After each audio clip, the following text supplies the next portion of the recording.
War rumbled into the city. The tracks rolled over piles of corpses, jolting the vehicle heavily. Zhao Hong stood inside the tower, clutching the detonator as if it were his last lifeline. Fire! Take this vehicle out first. Hardly had Zhao Hong shouted when the armored hatches atop the war vehicle slid open outwards. A heavy-duty Gatling gun rose into position. Its barrel spun, showing no mercy to anyone in its path. The next instant, a hail of bullets swept across the top of the city wall. Bricks and stone fragments flew everywhere. Several defenders hugged their rifles and cowered behind the parapets, not daring to lift their heads. One man tried to lean out and return fire.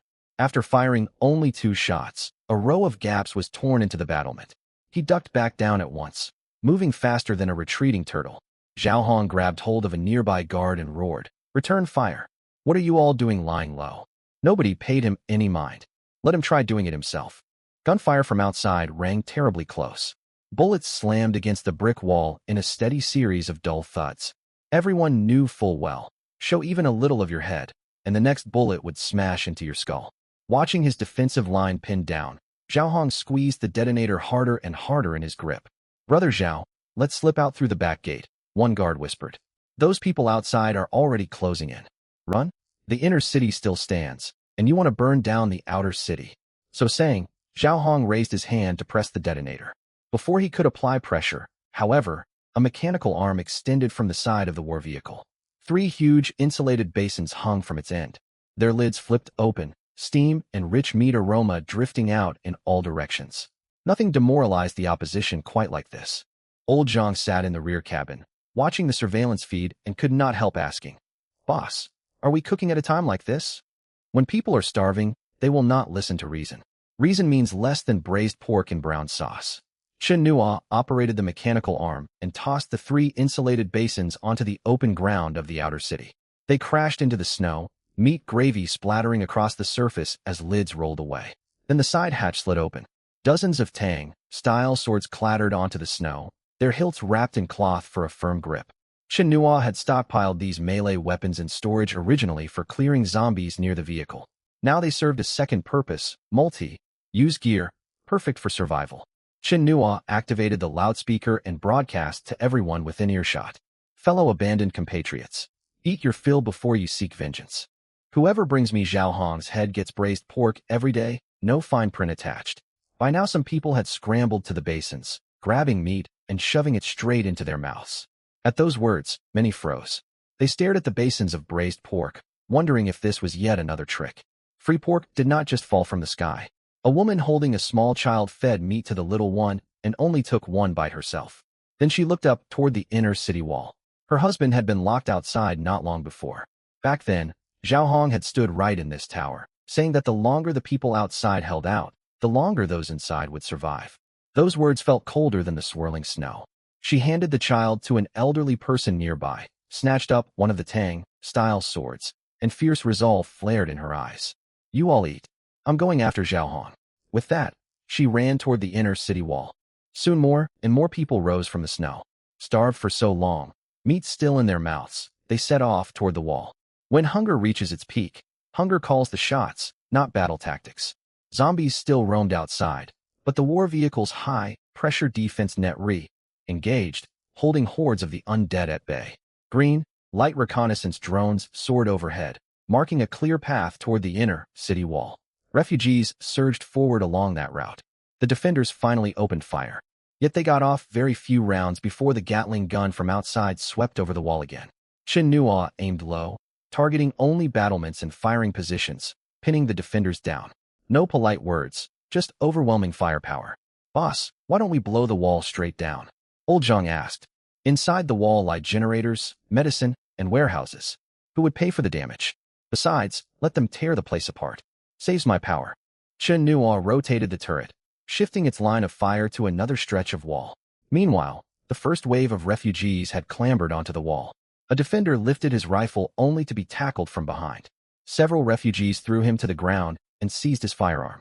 "Don't kill him, keep the gun," someone shouted. The man picked up the rifle and spun around, firing toward the tower. Bullets shattered lamp covers, plunging half the inner city into darkness. The defenders fled faster. They had once received guns and rations from Zhao Hong, manning gates, arresting people, and guarding warehouses for him. Now the warehouse meat belonged to refugees, and Zhao Hong planned to burn the outer city. There was no reason left to fight for him. When the tree falls, the monkeys scatter. Everyone understood that truth. Zhao Hong burst out of the tower, grabbed a guard by the collar, and yelled, "Who gave you permission to retreat? Get back there." The guard hung his head, pressing a hand over a bleeding wound. "Brother Zhao, outsiders have breached the wall." "Then shoot." "Why don't you shoot yourself?" Silence fell inside the tower after that retort. Zhao Hong raised his fist to strike, but Chen Nuo pulled the trigger. Bullets ricocheted off the brickwork beside him, sending rock fragments showering onto his shoulders. "Damn it!" Zhao Hong instantly dropped his arm and sprinted for the main control room. He knew this position was lost. If he could reach the rear exit, he could escape with the detonator. Once the outer city burned, invading refugees, zombies, and all that had happened tonight would be buried in flame. Dead men told no tales. Yet as he reached the main control room door, Old Hu, the warehouse keeper, blocked his path. "Move aside." Zhao Hong raised his pistol. Old Hu glanced at the muzzle, then at the detonator in his hand. "You intend to burn the outer city? Get out of my way." "My brother is still out there." Old Hu stepped half aside. The moment Zhao Hong passed him, he locked both arms around the man's legs. Zhao Hong tripped and crashed to the floor.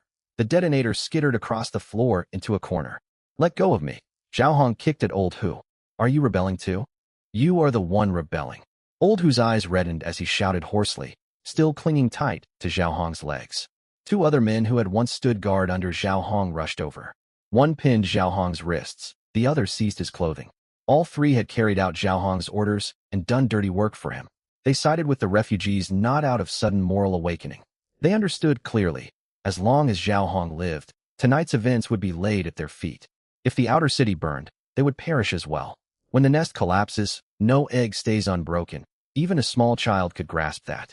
"Drag him outside." Shouts echoed from outside. Several refugees burst into the main control room. Spotting Zhao Hong, they closed in at once. Zhao Hong tried to grab the pistol at his waist, but Old Hu stamped down hard on his wrist. "You do not deserve a gun." Zhao Hong was dragged out into the public square. Inner, city lights glinted off snow. Half of the braised pork basins remained.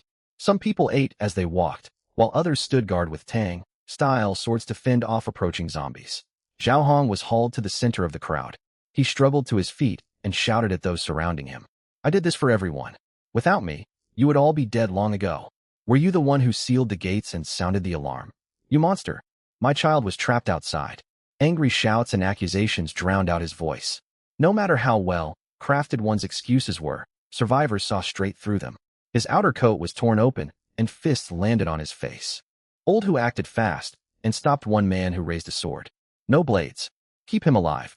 "Are you defending him?" "I am not. I just do not want him to die too quickly and get off easy." Those words stirred the crowd's anger. Another man who had lost family members lunged forward and forced Zhao Hong onto the snow. Zhao Hong's pleas were swallowed by the roar of the mob. Inside the war vehicle, Chen Nuo shut down the Gatling gun. Wall firing positions stood empty. Most defenders had fled. The high-pressure net kept zombies outside. The rest of the work required no intervention from him. Ordinary people held considerable power. Su Jin sat in the passenger seat. Her protective suit was torn, her hand wound loosely bandaged. Her complexion had improved somewhat. Chen Nuo lit the vehicle's compact heater and handed her a mug of warm milk. "Drink this." Su Jin took the mug and first looked out at the square. "You are just watching? They came for their own reckoning. Why should I take that job from them?" Chen Nuo gestured through the window and smiled. "Behold the power of the masses. With enough resources, they could tear apart a tank." Su Jin stared at the bodies scattered across the ground, the breached wall, and Zhao Hong getting beaten.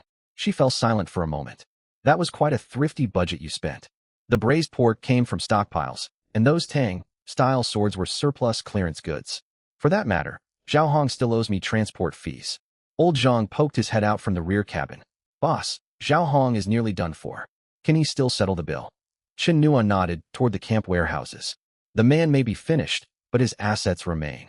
I cannot return home with nothing more than a torn protective suit." Alarm sirens had fallen silent. With no sound drawing them in, no fresh zombies poured in from deeper parts of the county.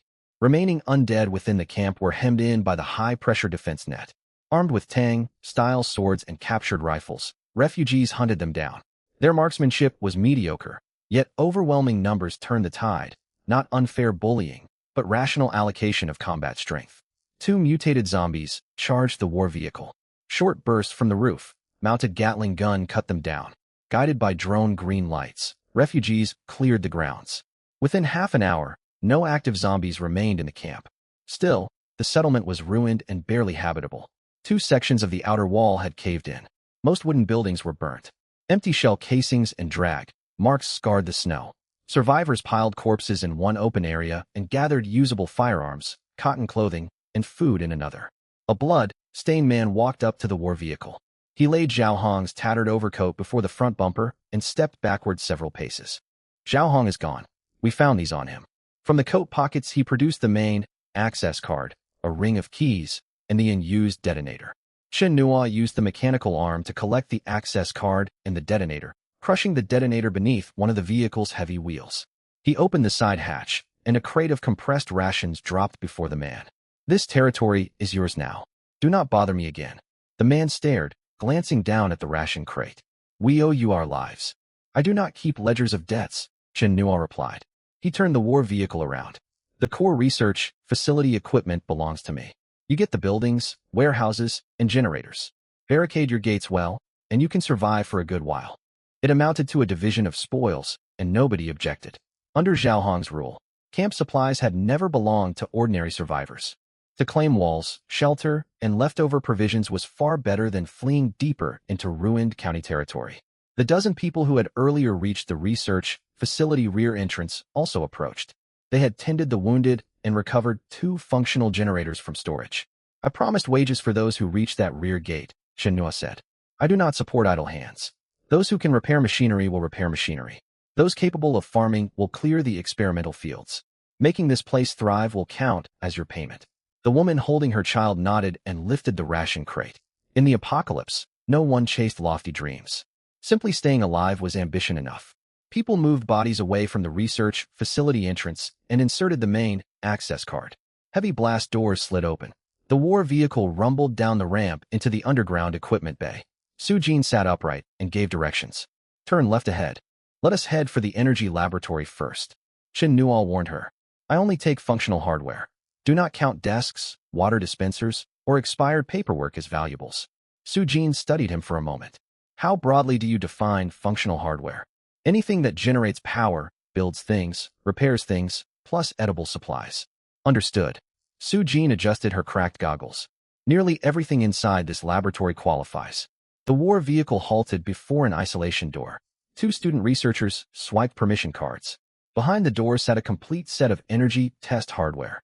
At its center rested a fusion cell prototype anchored to a shock-absorbing platform, encased in double-layer armor and connected to control cabinets and cooling systems. Old Zhang climbed out of the rear cabin and peered through the window in awe. Professor Su, is this what we went through all that trouble to retrieve? It is an engineering prototype, never formally mass-produced. Su Jin stepped to the control console and pulled up the final self-diagnostic log. Still, it passed continuous operation trials. If we remove the control software and cooling assembly, calibrate them once more after installation at our safe house, it will work. Old Zhang rubbed his palms together. How long can it run? At the consumption level of an ordinary base, over a decade without refueling. A decade? Old Zhang was stunned. In pre-apocalyptic days, that would have been exceptional energy efficiency. In the ruined world, it meant extended survival. Chen Nua unfastened his safety belt and stepped out of the vehicle. Dismantle it. Take every spare screw. Students shut off isolation valves. Old Zhang cross-referenced wiring against blueprints. The hardware filled half a workshop, yet emergency disconnect couplings were fitted to every energy interface. Some 10-odd minutes later, Su Jin finished her checks. It is ready. Chen Nua walked over and placed a palm against the fusion cell housing. In the next instant, the entire prototype vanished from its shock-mounted base, leaving only mounting holes and sealed-off piping on the floor. Su Jin froze. Her data tablet nearly slipped from her grasp. Before she could voice her shock, Chen Nua moved toward other pieces of gear. The material printer vanished. The vacuum furnace vanished. The 5-axis machining center vanished. Superconducting apparatus, precision inspection stations, backup control cabinets, and crates of tools all disappeared. The students could barely finish calling out item names before they vanished. Low temperature storage cabinet. Store it. Spare mechanical arm. Store it. This centrifuge is broken. Take it anyway. Old Zhang can salvage parts. In under an hour, hundreds of tons of equipment were gone. The once crowded laboratory retained nothing but wall sockets and a few heavy workbenches no one cared to move. Others called this moving house. Chen Nua's method resembled dimensional reduction. Su Jin scanned the empty room, then looked back at Chen Nua, utterly baffled. Are you some kind of deity or alien? What power is this? Chen Nua straightened his collar. Just an ordinary property owner suffering from chronic firepower insufficiency syndrome. Joking aside, this is my secret. Without some special ability, where would I get my stockpiles of food and weapons? He tapped the empty platform where the fusion cell had Saturday. You need to keep making progress, so I can upgrade to higher grade facilities soon. Once hardware retrieval was complete, Su Jin led him to the constant temperature cultivation zone. Power had failed, yet insulation held. Cold, resistant crop specimens survived on shelves. Sturdy cabbages glistened with residual moisture on outer leaves. Chen Nua glanced at them and stored away the whole cultivation rack. Su Jin hurried to stop him. Do not forget the seed vault and nutrient solution tanks. Then let us collect those too. Seed cabinets, nutrient, solution containers, and freshly harvested cabbages entered storage. Chen Nua hefted one cabbage. We will have cabbage and meat stew for dinner tonight. Su Jin stared at the vegetable, then at the bare cultivation room. These cabbages are experimental specimens. Ordinary vegetables can no longer thrive under current planetary conditions. The trials prove they are safe for human consumption. Academics termed this practical verification. Chen Nua called it dinner ingredients. Nothing else in the research facility warranted attention. Students carried data cases to the rear cabin. Su Jin sealed crystalline shards recovered from zombie brains inside airtight containers. Chen Nua eyed the pile of red crystals. What are these? Su Jin packed them carefully and explained patiently. Mutant crystal cores harvested from zombie brains. Some time ago, a mutated zombie wandered here. Zhao killed it and gave me the corpse for research. That was where I first discovered these cores. Preliminary research suggests zombies arose from some form of radiation exposure. Many details remain unconfirmed, yet these crystal cores may prove highly significant. As the war vehicle drove out of the research facility, refugees repaired the outer gates. The camp remained battered, yet generators hummed again and floodlights blazed. The blood-stained man stood beside the gate and waved. Chen Nua tapped the horn twice. It served both as farewell and warning. Stay alive, and do not waste that braised pork. The war vehicle sped away from the county along snow-covered highways. On the return journey, Old Zhang pored over fusion, cell installation blueprints, and scribbled notes. Su Jin logged each mutant crystal's size and origin. Student researchers sorted catalogs inside data cases, already waiting for their boss to decide supper. Ruined county buildings shrank behind them. Windshield wipers brushed falling snow aside. The road stretched onward toward the safe house. He had set out to collect what he was owed. Along the way, he aided survivors, brought back a brilliant scientist, a fusion cell capable of decades, long operation, hundreds of tons of industrial equipment, and a handful of cabbages. This expedition had been an overwhelming success.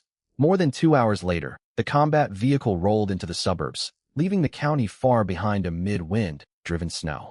Zombie corpses along the route had been thoroughly cleared away. Rows of drag marks lined the roadside, and several newly fallen zombies were piled in a ditch, each with a bullet hole through the head. Their uniform deaths looked like the product of an assembly line operation. Su Jin leaned close to the window and stared out for a long time. It's still snowing out here. Who cleared this road? Chen Nua turned the steering wheel. I've deployed 2 clearance trucks to make 2 runs every day. Patrol turrets provide supplementary fire. If I still had to shovel snow myself to get home, what was the point of building this place? The several students exchanged glances and said nothing. They had imagined Chen Nua's safe house would at most be a reinforced underground shelter, a luxury if it simply kept out wind and snow. But as the combat vehicle rounded a mountain hollow, silence fell inside the cabin. A massive, high-tech fortress, like stronghold, came into view, radiating an overwhelming sense of security. Snow blotted out the distant mountain forests. The steel citadel glowed with lights, a sight that would have warranted at least 300 million worth of special effects budget in a sci-fi film. Zhang Jingguo pressed up against the windshield, his lips trembling repeatedly. Boss, you call this a safe house? Chen Nuo replied matter-of-factly. It's safe to live in, and it has a roof. The name fits perfectly. As the combat vehicle neared the main gate, scanning beams swept across its body. One student could not help asking, Can this place hold off a zombie horde? Chen Nua gazed ahead. Small-scale hordes get wiped out outright. For large-scale ones, we just shut the gates and go to sleep. As long as zombies haven't learned how to pick locks, my sleep quality is guaranteed. The vehicle drove into the underground garage, where washing nozzles automatically activated, flushing blood and mud from the chassis down drainage troughs. Dozens of supercars sat neatly in parking bays. Red, silver, blue, limited edition models that people in the pre-apocalypse could only admire in magazines were all dust-covered. No sooner had old Jean gotten out of the vehicle than he froze in his tracks. He hurried over to the nearest car, wiped dust off the emblem with his sleeve, eyes wide with wonder. Only 99 units made worldwide. This could buy 3 apartments before the apocalypse. He glanced down at the dashboard. Only 23 kilometers on the odometer. Factory wax is still on the tires. His hands shook. Afraid to touch the door handle, he circled the car twice, looking utterly captivated. Chen Nua stepped out and gestured toward the row of supercars. I originally thought about using them as table legs, but their chassis are too low, so I just left them here. Old Zhang threw his arms around the car's front bumper. Boss, these cars never did anything to you. Chen Nua spread his hands. That's why I didn't use them as table legs. Try to get the point. The idiom, waste valuable resources, had once been nothing more than textbook vocabulary to old Zhang. Today he finally understood its meaning. One student glanced at the floor, cleaner than a laboratory's, and ventured softly. We could even live in the garage. It has heating. Chen Nua headed for the elevator. Dormitories are upstairs. The garage is the poorest area in the fortress. Staff deserve better accommodations than cars. The poorest area housed dozens of limited edition supercars. The student's worldview was undergoing its second major collapse since the apocalypse. The elevator ascended for less than half a minute before the door slid open. 26 degrees Celsius warm air streamed out from the vents, carrying a faint, pleasant scent. The students stood frozen in the doorway. They had grown accustomed to minus 30-degree temperatures. To their bodies, warmth did not immediately feel comforting. It felt suspicious. Some unbuttoned their coats. Others checked temperature displays, which indeed read 26 degrees Celsius. Blizzard raged outside. Indoors, short sleeves were practical attire. The living area combined kitchen, dining room, and lounge. Most striking was the full-wall bulletproof panoramic window. Beyond the glass, blizzard buried the hillside in white. Inside, Chen Nua tossed his coat onto a sofa and pulled an ice pop out of a deep freezer while wearing a short-sleeved shirt. The sheer incongruity of eating an ice pop in the apocalypse was almost disorienting. Su Jin walked over to the temperature control panel and inspected the glass thickness. How much power does it take to keep such a huge space at 26 degrees? Chen Nua bit into the ice pop. That's why I brought back the fusion battery. Once it's installed, the underground greenhouses and processing zones will all go online. That single battery could supply power for an entire small base. Su Jin paused. If you use it just to run heating and air conditioning, the original design team would be turning in their graves. Chen Nua waved a hand. Energy conservation is your job. Living comfortably is mine. Clear division of labor. Further into the living area, the excess only grew. There was a fully equipped infirmary, laundry room, screening hall, training grounds, and private dormitory rooms for every staff member. The rooms were modest in size, yet fully furnished with beds, desks, and private washrooms. Passing the infirmary, Chen Nua glanced at Su Jin's bandaged hand. Get your wound dressed after dinner. Infections require medication, and medicine costs more than personnel these days. Su Jin stared at him for a moment. I thought you'd say staff health comes first. Chen Nua shook his head. That sort of slogan belongs on posters. I prefer practicality. After touring the living quarters, everyone sat at the dining table. Chen Nua set several documents down. The title on the cover, The Apocalypse Staff Exploitation Handbook. The students rubbed their eyes, convinced they were misreading. No, the word exploitation was definitely there. Page 1 listed basic benefits. Board, lodging, hot water, fortress, provided personal safety and basic medical care. The subsequent clauses were far less appealing. 8-hour workdays, no weekends off. All work outputs prioritized fortress supply. Access to the armory and restricted material storage zones was forbidden. Su Jin flipped to the final page. 8-hour days with no days off. She rolled her eyes. Even pre-apocalypse capitalists wouldn't dare write that into a formal contract. Chen Nua pushed a pen toward her. They feared labor, inspection authorities. What I fear are zombies. Hordes don't respect weekends, and equipment won't repair itself on Sundays. We all understand that. Su Jin was about to argue further when a small service window in the dining room slid open. Chinua set down 2 bowls of ramen piled high with beef, so thick the noodles were almost hidden.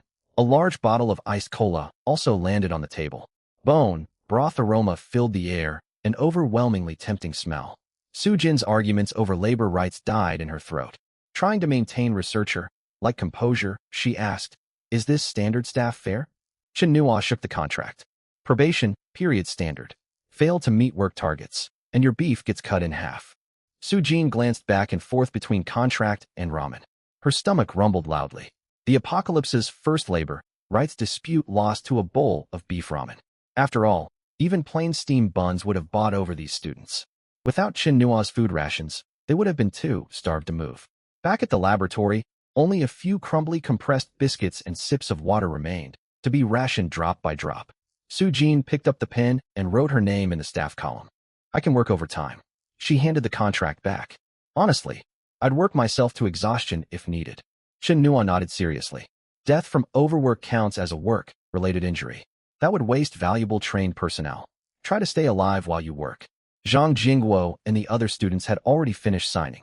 Once the last contract was completed, Chinua spoke. "Today's tasks are straightforward." Zhang Jingguo asked immediately, "Are we installing the fusion battery today?" "Interface checks still need to be done. We'll do that tomorrow." Chinua turned towards Su Jin. "If we power it up without proper inspection, any burnt-out equipment will come out of your salary." Su Jin set down her chopsticks. "Calibrate interfaces and cooling systems first." "That makes sense." Chinua then gave the day's real assignment. "So for today, handle something simple. Go wash 10,000 enhanced premium abalones from the underground storage." Su Jin gripped her cola bottle, unable to swallow for a long moment. "How many?" 10,000. "What exactly?" "Abalones." "Where did you get them?" Chinua tapped the newly signed contracts. Clause 6 of the handbook. The boss's supply channels are trade secrets. Staff execute assignments. They do not ask questions. Some questions were better left unanswered. Minutes later, the group took the elevator down to the underground aquaculture zone. Isolation doors slid open, revealing rows upon rows of live water tanks stretching down the corridor. Each tank bore an identification number, starting at 0001 and ending at 10,000. Inside, abalones grew larger than rice bowls, their thick shells covered in. By the previous night, after cleaning fewer than 300 of the 10,000 abalones, everyone's arms were worn out. Chinua finally called an end to this merciless onboarding drill and let robotic arms take over the rest of the work. It turned out that human beings could not compete with machines for physical labor, yet humans would always outperform machines when it came to eating abalones. At 7 the next morning, work lights lit up level 3 of the fortress underground. Having just eaten 6 meat buns, Zhang Jingguo rushed into the energy chamber carrying a toolbox. He had slept only 5 hours the night before, more excited than a child with a brand new toy. In the center of the energy chamber stood a line of transport platforms. The fusion, battery engineering prototype, cooling modules, voltage, stabilizing hardware, and control terminals occupied most of the room. Though the core unit stood only over 2 meters tall, its surrounding auxiliary equipment spread out widely, creating an imposing sight. Zhang Jingguo circled the core device 3 times and pulled on protective gloves. "Boss, this was still in the testing phase. Most core modules are intact. If the cooling loop and energy converter run properly, its theoretical peak output can supply emergency power for an entire urban district." Chinua leaned in the doorway. "Could this melt the snow off the mountaintop?" Zhang Jingguo stared. "It could, but there is absolutely no need. We already have snow clearance trucks. Using fusion energy just for snow melting is overkill on a ridiculous scale." "Fine, as long as it works." Chinua nodded and pulled up the fortress energy blueprints on his tablet. After checking interface dimensions, Zhang Jingguo frowned. The device used internal research facility connectors incompatible with the fortress main power grid. Direct hard wiring won't work. Voltage levels mismatch, and protection systems follow different standards. Su Jin arrived with 2 students. She scanned the data and rejected immediate power on. The fortress wiring is high grade, but conversion efficiency is still unknown. A single overload could burn out household appliances in the living quarters. Chinua asked casually, "Including the freezers?" "Of course. Then we can't risk it. They hold more than 3,000 boxes of ice cream." Zhang Jingguo sighed silently, not knowing how to respond to his employer. That much ice. Cream represented a loss they could ill afford. Pre-apocalypse priority order. Survival adequate food ice, cream. Chen Nua's priorities were reversed. For him, survival and food were already guaranteed. Over the next 4 hours, Zhang Jiangwo's team removed voltage, stabilizing components salvaged from the Research Institute, and retrieved spare bus bars from the fortress repair bay. Su Jin calibrated coolant ratios, while students connected sensor hardware. Having just signed the Apocalypse Staff Exploitation Handbook, no one slacked off. The reason was simple. Outside lay minus 40-degree cold. Here they had hot water, heating, and unlimited meals. Anyone reckless enough to throw away this job would literally be shown the door by the rest. The Apocalypse's harshest non-compete clause. You were free to leave, yet there was nowhere else to go. Quitting was not a viable option. Survival outweighed pay. At 11 o'clock in the morning, the final cooling pipe was fully sealed. Zhang Jingguo placed his hand on the activation switch. Boss, I'll start at 3% output. That is modest, yet enough to meet the fortress's daily power needs. Chen Nua gestured. Fire it up. The switch flipped. Consoles lit up sequentially. Read, outs climbed steadily before stabilizing within target ranges. The Fortress AI popped up system notifications. External power grid disconnected. Fusion energy source connected successfully. Current load, 1.7%. Zhang Jingguo exhaled in relief. Underground greenhouses, production lines, constant temperature aquaculture tanks, and large-scale equipment salvaged from the Research Institute. Everything could now operate. He touched the console, voice thick with emotion. This technology could have rewritten pre-apocalypse energy history. Chen Nua cared about something else. 1700ths of full power? That means 98.3% remains idle. For now, load will rise as more systems come online. Good. Run a dedicated power line for me. Zhang Jingguo grew alert. Where to? 10 minutes later, he followed Chen Nua down to level 2's processing zone. This area had once been a food production workshop. Now its center housed a 3-meter-long stainless steel unit fitted with automatic dispensers, mechanical grippers, integrated fume, extraction, and self-cleaning functions. Printed prominently across its casing, fully automatic smart electric grill. Chen Nua patted the machine. Custom built. 200 skeletons per batch. Automatic flipping, automatic oil, brushing, temperature adjustable according to ingredient thickness. Zhang Jingguo stared at the brand new heavy-duty power cable running over from the energy chamber, then at the grill. His expression shifted through shock, confusion, exasperation, and finally settled on weary resignation. Boss, this is fusion power technology. You run a dedicated high-capacity circuit just for grilling lamb kidneys? Chen Nua opened an insulated crate revealing hundreds of pre-prepared lamb kidney skewers neatly stacked. What's wrong? Aren't lamb kidneys tasty when cooked with fusion-grade power? Quit talking. Set heat to medium. Holding cables, Zhang Jingguo felt his mechanical expertise was being thoroughly wasted. Others dreamed of using fusion power to advance civilization. Chen Nua deployed it to elevate barbecue cuisine. Arguably, that still counted as contributing to humanity. People needed full stomachs before pursuing progress. But a paycheck meant doing the job. He connected the wiring and added current, limiting protective hardware. This grill draws very little power. A regular wall outlet would have worked. Chen Nua loaded skewers onto the mechanical clamps. Ordinary outlets produce mediocre results. Fusion-powered grilling delivers true culinary perfection. Minutes later, the grill sprang to life. Mechanical clamps rotated skewers neatly. Dispensers sprinkled cumin, chili flakes, and sesame seeds. Temperature precision exceeded most industrial ovens. Fat dripped onto heating plates, sizzling. Savory smoke filled the entire floor. Chen Nua picked up a finished skewer, bit into it, and nodded. Excellent. The ultimate meaning of the energy revolution is to enjoy grilled food without worrying about electricity bills. Zhang Jingguo watched priceless fusion power infrastructure servicing 200 barbecue skewers. Neither textbooks nor science fiction novels had ever envisioned such a scene. If Einstein could see this, he would be spinning in his grave. Meanwhile, Su Jin and her team had moved into the new experimental wing. Jin, cultivation hardware, sat inside sterile laboratories. Their first task was reviving cold-resistant crop samples recovered from the Research Institute. Those seeds had undergone cryogenic treatment, storage power failures had occurred, so sample viability needed batch-by-batch testing. Multi-million-dollar cultivation devices powered up. Mechanical trays slid outward. Su Jin inserted the first batch of samples and configured temperature, humidity, and nutrient Solution parameters. Just then, Chen Nua walked in carrying a plastic bag. Glancing at the incubator, he pulled out a jar of chili sauce and several heads of garlic, tossing them straight into the sample transfer hatch. Alarms blared. Non-experimental object detected.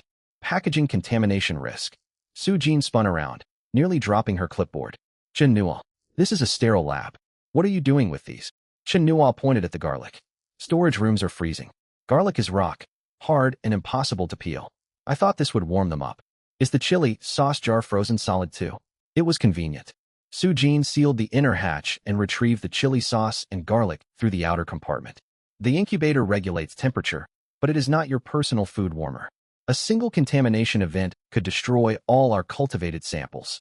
She never imagined that in the apocalypse, the greatest threat to scientific research was neither zombies nor material shortages, but a boss misusing lab gear like a microwave oven. Restrained only by his position as employer, she kept her temper in check. She would not allow anything to sabotage experiments. Chen Nua thought for a moment. You set the lab rules, but I want you to breed giant oysters for me. Large enough that one fills an entire plate of garlic-topped oyster dish. Veins throbbed faintly on Su Jin's forehead. Boss, genetic modification is not a wishing well. I can screen existing strains for faster growth and larger size, yet we cannot achieve that without sufficient specimen samples. Chen Nua waved his hand. 20 crates of fresh oysters materialized outside the lab. Each crate bore origin and breed labels, ranging from coastal farm varieties to imported deep sea specimens. Su Jin paused. Have you been carrying these around this whole time? Boss's supply channels are trade secrets. Chen Nua added. Once the project is finished, there will be unlimited garlic oysters. Count it as research funding and also performance bonus. At those words, several students immediately quickened their pace. Do scientists need idealism to drive them? No. Scientists are driven by garlic oysters. Su Jin looked at the sample boxes piled across the open ground and picked up her notepad. We can't breed the giant oysters you mentioned in such a short time, but screening high-quality populations is feasible. She thought helplessly. Having this boss solve survival issues and resource shortages, yet it really feels like boarding a pirate ship. 3 days later, the 15th day of the apocalypse, the extreme, cold disaster quietly entered its second phase. It was still pitch black at 6 in the morning.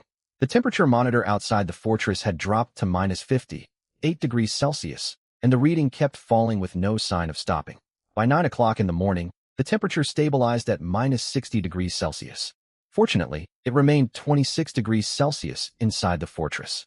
The underground greenhouse, breeding zones, and laboratories all functioned normally, and the fusion battery load only climbed to 4.3%. Chen Nua sat in the living room wearing a short, sleeved shirt. The world outside the window was no longer fit for carbon-based life. Before him sat freshly picked strawberries, hot milk, and a plate of grilled abalones. While others fought for survival in the end times, he was living a leisurely life. The 2 clearance vehicles had their patrol missions canceled for the day. The system triggered a low-temperature alarm. Sending them out would likely leave them stranded halfway through the snow. Clearing work. Chen Nua had no wish to send another vehicle just to rescue the snow. Clearing once, a rescue loop, where in the end no one knew who would rescue whom. Zhang Jingguo busied himself in the maintenance area swapping vehicles for low-temperature lubricants. Su Jin led her students to test cold-resistant crops. Everything proceeded in orderly fashion. Chen Nua was the only one with nothing urgent to do. A boss's job is to supervise employees, and the most efficient way to supervise is to stay out of their sight. Management wisdom. Productivity doubles when the leader is away. Chen Nua popped a strawberry into his mouth and opened the property owners group chat on his tablet. A few days ago, this group had been flooded with pleas for food, medicine, and entry. Some people offered a whole apartment in exchange for 1 bucket of diesel. Since last night, no new messages had appeared. He scrolled upward. The last message was sent at 1:17 a.m. for days prior. Does anyone still have power? Water is flooding the basement. I have elderly family at home, begging for a power bank. Most people had either frozen to death or run out of phone battery. Those still alive had no time to chat on their phones. In the end times, even being left on read was a luxury. Chen Nua exited the chat and glanced out the window. No zombies or survivors roamed the hillside. Snow fell silently. The prolonged stillness weighed heavy on the heart. Launch recon drone number 3, Chen Nua ordered. A reconnaissance drone fitted with low-temperature batteries and a mechanical arm took off into the snowstorm from the fortress. The extreme outside temperature cut its flight range in half. Shinhua did not let it wander aimlessly. It followed the cleared highway straight toward the urban district. 20 minutes later, the camera feed showed the first batch of zombies. Their joints were frozen stiff. Some stood at intersections, some lay atop cars, and one remained frozen mid-stride with one leg lifted. Shinhua slowly lowered the drone's altitude. That zombie twisted its neck, yet its body stayed completely rigid, unable to lift even a hand. -60 degrees Celsius hit zombies hard too. They felt no pain and needed no body heat, yet their muscles and joints could not withstand the cold. Many ordinary zombies had turned into side-eye sculptures. They would stay that way until temperatures rose again. The drone's thermal imaging system scanned across city blocks. Hardly any stable heat sources existed inside surface buildings. However, scattered red dots showed up in underground air raid shelters, subway maintenance tunnels, and several underground parking garages in the city center. Shinhua zoomed in. The entrance to one air raid shelter was blocked with wooden planks and old tires. Its exhaust pipe gave off faint white smoke. A dozen people huddled together inside, burning tiny fires to hold on to every bit of warmth they could. In another underground parking garage, survivors tore apart car seats for fuel. Plastic buckets stacked beside air vents, and footprints marked the snow. Someone came out daily to melt snow for drinking water. All survivors had fled underground. The surface belonged to bitter winds and zombies. Underground was humanity's last tenable ground. Earth. Those holes humans dug for themselves are finally coming in handy. Shinhua watched for half an hour. The scenes repeated over and over. People hiding, freezing, enduring. Then the drone flew over a collapsed wholesale clothing market. Several bundles of cotton, padded jackets lay scattered by the warehouse gate, all in bright festive styles printed with peonies, phoenixes, and large leaf patterns. Even a rural market would nod approvingly at those bold color combinations. Shinhua stared at the screen for several seconds. 10 minutes later, another transport drone lifted off from the fortress, its cargo hold carrying 20 of those same flowery cotton padded jackets. Su-Jin had just returned from the experimental zone, holding a crop activity report. She halted beside the sofa upon seeing the goods displayed on screen. Are you sending clothes to the survivors outside? They are hiding underground. They won't need them for now. Shinhua controlled the transport drone to open its cargo bay. The flowery cotton, padded jackets drifted down onto streets teeming with zombies. Su-Jin fell silent for a moment. Confusion on her face shifted to complete disbelief. You intend to give them to the zombies? They were decent people in their lifetimes. The reconnaissance drone extended its mechanical arm, picked up one flower-printed jacket, and flew toward the zombie frozen mid-stride. Dressing it proved harder than expected. The zombie's arms were locked across its chest, making it impossible to slip the jacket on normally. The drone circled for 5 minutes. Eventually, it tore open the buttons, draped the jacket over the zombie's back, and secured it with cable ties. Heat, retention value aside, the visual effect was striking. A zombie covered in rotting flesh wore a bright red peony, patterned cotton, padded jacket, and a pair of business leather shoes. Fashion comes full circle, though this circle had spun far off course. Shinhua also fitted it with a wool knit hat. Not bad, yet something is still missing. He guided the drone to fetch a green scarf from the market warehouse and wrapped it around the zombie's neck. Wind blew, sending the scarf fluttering sideways. Su-Jin stood watching for a long time. Behind her glasses, her expression hovered somewhere between helplessness and exasperation. Isn't that more than enough already? Shinhua pointed toward other zombies lining the street. The drone began its assembly line work. The first zombie got the red flower jacket. The second was fitted with purple cotton, lined trousers. The third was wrapped in a women's long-down jacket with fur trim. Shinhua was about to place a hat on the sixth zombie when figures emerged around the street corner. 5 survivors bent low as they climbed out of a subway exit. Wrapped in multiple layers of clothing, they moved sluggishly from the cold. They dragged a children's sled and carried steel pipes and axes, venturing out to scavenge fuel and food. The leading man walked past a bus and caught sight of the line of jacket-clad zombies. One zombie sported the bright red floral jacket, another wore the green scarf, and a third had a pink knit hat perched on its head. Worse still, a drone hovered mid-air adjusting the zombie's collar. The steel pipe slipped from the man's hands and clattered onto the snow. He spun around and fled. Get back.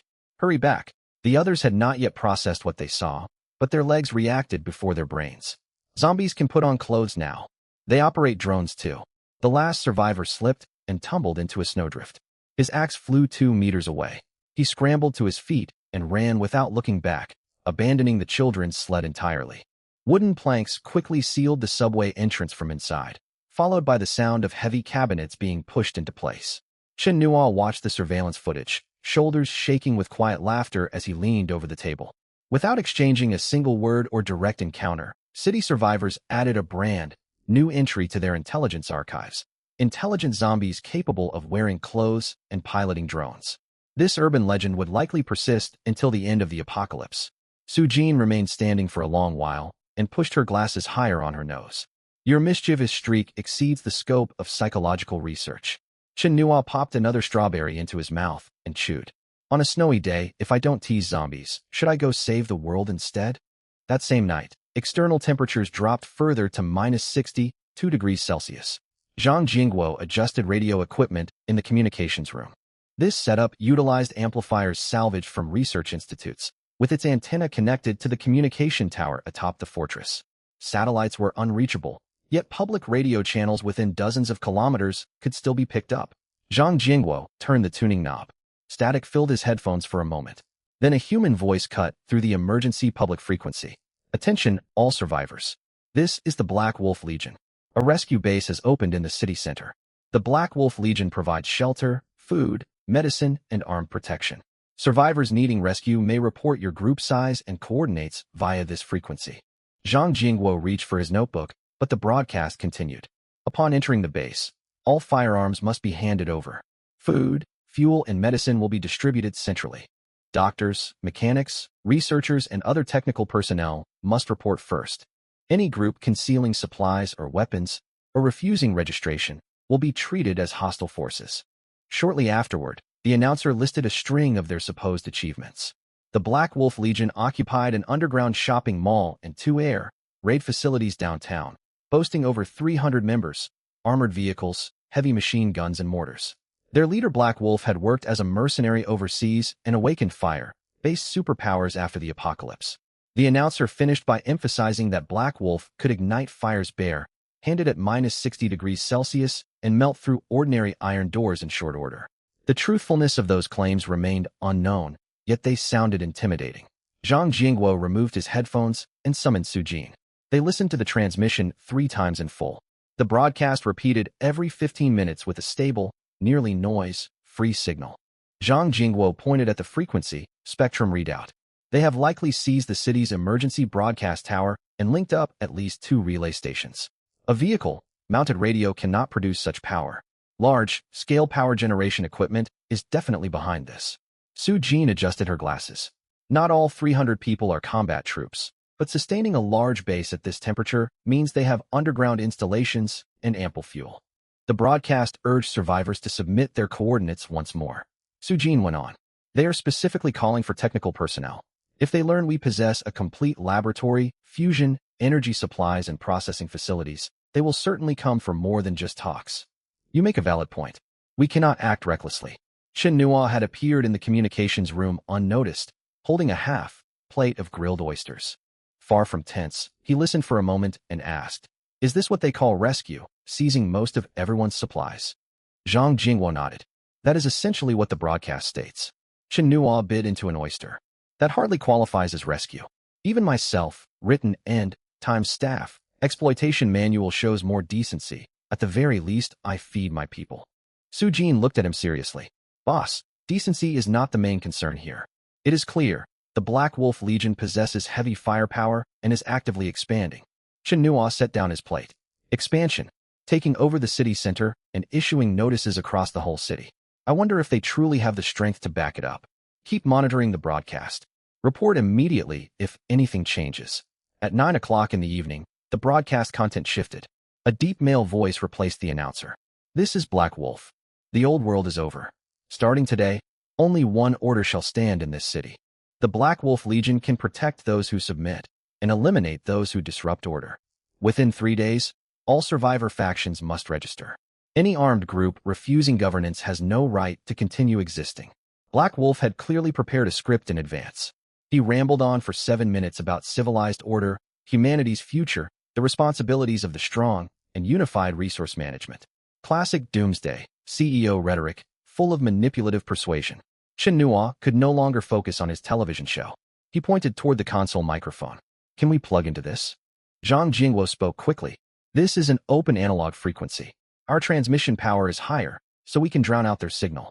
But once we transmit, they can roughly determine our bearing via direction, finding. Can they pinpoint the fortress directly? One receiving station can only give a direction. However, with multiple direction finding stations, they can triangulate our exact location. The longer we transmit, the more accurate their reading becomes. Chen Nuo picked up the microphone. That should be fine. He connected his phone to the console and cranked the fortress communication tower's output to maximum. Before Zhang Jingwo could dissuade him, an audio file began playing. The next instant, loud Swana music blared across the public frequency. Black Wolf's mobilization speech was completely overpowered. Radios still operating across the city blared forth. Deep inside an underground parking garage, survivors huddled around a fire barrel listening to the radio. At the Swana blast, the man sitting at the front nearly dropped his tin can into the flames. Inside an air raid shelter, the night watch attendant hastily turned down the volume, then pressed his ear back against the speaker. The 5 survivors who had fled from the zombie clothing incident in the subway also heard it. One fell silent for a while and then remarked, "Could the drone that dressed zombies belong to whoever is playing this?" Zhang Jingwo sat beside the console, giving up on taking notes. Su Jin endured 5 loops before asking, "How long are you planning to play this?" Chen Nuo leaned back in his chair. "Just 10 times. Why 10? One time would not show sufficient respect." For the next half hour, Swana music dominated the entire emergency radio frequency. Though the tune offered no food, medicine, or shelter coordinates, everyone who heard it understood one thing. Beyond the Black Wolf Legion, another force existed in the city with even stronger radio transmission power, and they were utterly fearless. When the 10th playback ended, the music fell silent. The channel went quiet. Moments later, Chen Nuo pressed the transmit button. "Hey Black Wolf, spare us the lecture. You're ruining my TV time. Keep running your mouth, and I will scatter your ashes." He released the button right after speaking. Dead silence hung over the channel for more than 10 seconds. Black Wolf gave no reply, and his original broadcast ceased entirely. Zhang Jingwo quickly shut down transmitting equipment and retracted the communication tower into the mountainside. Sweat soaked his back by the time he finished. "Boss, this counts as officially opening hostilities with the Black Wolf Legion." Chen Nuo picked up his plate of cold grilled oysters. "Not really. I merely filed a friendly neighborhood noise complaint." Su Jin glanced at residual waveforms on the spectrum analyzer, sounding exasperated. "Your complaint lasted half an hour." Meanwhile, deep within the downtown underground shopping mall, dozens of emergency lamps lit up a makeshift command room. Gun cases and fuel barrels stacked against the walls, and armed men studied maps. Black Wolf sat before the broadcast station. He wore a tactical vest. Air beside his right hand shimmered from intense heat. The plastic microphone before him had been crushed into fragments in his grip. Nearby, a radio operator stared at direction, finding readouts, holding his breath. After several seconds, Black Wolf demanded, "Location." The radio operator answered hastily. "The signal originated from the southwest. Exact distance unknown. Transmission power is extremely high, indicating a large fixed antenna. To get precise coordinates, we need at least 2 more mobile direction finding units." Black Wolf slammed his fist against the table. "Send 3 search teams out at dawn fitted with direction finding gear. Start scanning from the southwest. But temperatures are far too low for ordinary vehicles to operate. Refit armored vehicles with low temperature fuel and preheating equipment." Black Wolf pressed his palm down onto the map, pointing toward mountainous terrain outside the city. "Whoever operates that large radio station must have stable energy supplies and technical personnel. Once found, keep all technical personnel alive. Treat everyone else as hostiles." At 6 o'clock the next morning, Black Wolf Legion's broadcast resumed. No survivor recruitment this time. Only one line repeated on loop. "You who hijacked the frequency last night. You had plenty to say then. Keck out your tongue now." 2 off. Road vehicles carrying direction finding gear had already reached the Western Ring Viaduct and Southern Suburb Toll Station. The downtown broadcast tower served as the 3rd receiving node. Zhang Jingwo detected persistent scanning signals on the public channel. He held down his transmit switch. "Boss, they are baiting us to reply. Once all 3 receiving stations lock onto our bearing, they can narrow down our position within minutes." Chen Nuo was finishing breakfast. He sipped soybean milk and casually activated the microphone. "The subscriber you are calling is currently eating. Please leave a message or hang up." Customer service labor costs are high. Do not occupy public radio resources. He followed this with 20 seconds of hold music. Zhang Jingguo watched scanning beams register on the spectrum display and sighed, abandoning attempts to seize the microphone. Enough. That transmission window gave them all the time they needed to lock us down. Chen Nuo set down his soybean milk cup. Only one mountain sits in this area. They would find us sooner or later. Instead of letting them freeze to death wandering through snow, we might as well hand them a clear location. I would hate to have to send vehicles out to collect their frozen bodies. Back downtown, data from the 3-direction finding points flowed into the underground mall headquarters. Bearing lines intersected, narrowing the target zone to mountainous terrain in the south-western suburbs with an error margin of less than 3 kilometers. Black Wolf studied the map for half a minute and tapped a mountain-foot highway. Dispatch the heavy assault team. Preserve technical personnel and equipment intact. Kill anyone who resists. At 7 o'clock in the morning, a 30-man advance team departed the city. 6 armored off-road vehicles carried roof-mounted machine guns, breaching explosives, rocket-propelled weapons, and 2 portable direction-finding sets. Low-temperature fuel and preheating devices consumed large amounts of resources, yet Black Wolf spared no expense. The convoy stopped every 40 minutes to inspect pipelines, only reaching the outskirts of the mountain area by noon. The closer they drew to their target, the more uneasy team leader Rin Biao grew. Snow along this highway had been cleared. Rows of zombie corpses lined the roadside, each with bullet holes through their heads. Vehicle-mounted detectors picked up faint electromagnetic signatures, which turned out to be sensors buried alongside the road. Rin Biao signaled for a slowdown. Everyone watched both mountain slopes. Automatic surveillance systems are active. We have entered their perimeter warning zone. On the large monitoring screen inside the fortress, the 6 armored vehicles were assigned identification numbers. Chen Nuo sat eating tangerines as the system displayed their speed, distance, and troop count. 30 armed hostiles detected.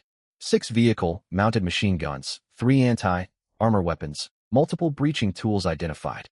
Estimated arrival at outer gate in 11 minutes. Zhang Jingguo pulled up the defense interface. Boss, should we raise sentry turrets? This highway is narrow. Destroying the front and rear vehicles will trap the whole convoy in place. Chen Nuo tossed tangerine peels into a waste bin. Showing all our cards on our first meeting would be terribly impolite. Besides, if I wreck their vehicles, who will drive them back into my garage? Su Jin walked in carrying experimental notes. Upon seeing the armed forces on screen, she set her report aside. They brought direction, finding equipment. They know for certain the signal originates here. We can no longer conceal the fortress location. Chen Nuo opened the outer wall control panel. Knowing our address and getting inside are 2 very different things. No one enters without my authorization. Minutes later, the advance team rounded the final mountain bend. For several seconds, public channel radios aboard the vehicles fell silent when the occupants saw what lay ahead. A massive steel fortress stood before the mountain range. Tall reinforced walls followed natural terrain and connected to mountain ridges on either side. Multi-layer anti-collision barriers stood before the main gate. No regular windows dotted the walls, only rows of scanning cameras rotating to track the convoy. Beneath 2 surveillance cameras hung large red lanterns. They swayed violently in bitter wind, inscribed with 4 gilded Chinese characters, safe comings and goings. Rin Biao stared for a long moment before asking, "Is direction, finding absolutely certain this is the site?" His deputy double checked equipment readouts. All 3 bearing readings pointed directly toward the mountain. Confirmed. Margin of error under 100 meters. Last night's transmission came from this fortress. Rin Biao had expected nothing more than a reinforced warehouse. Instead, these outer walls exceeded 10 meters in height. The main gate was so thick no crack could be seen. The convoy came to a halt 700 meters from the fortress. 2 squads fanned out left and right. Machine gunners took cover behind the vehicles, while several others launched small-sized drones to inspect the wall structure.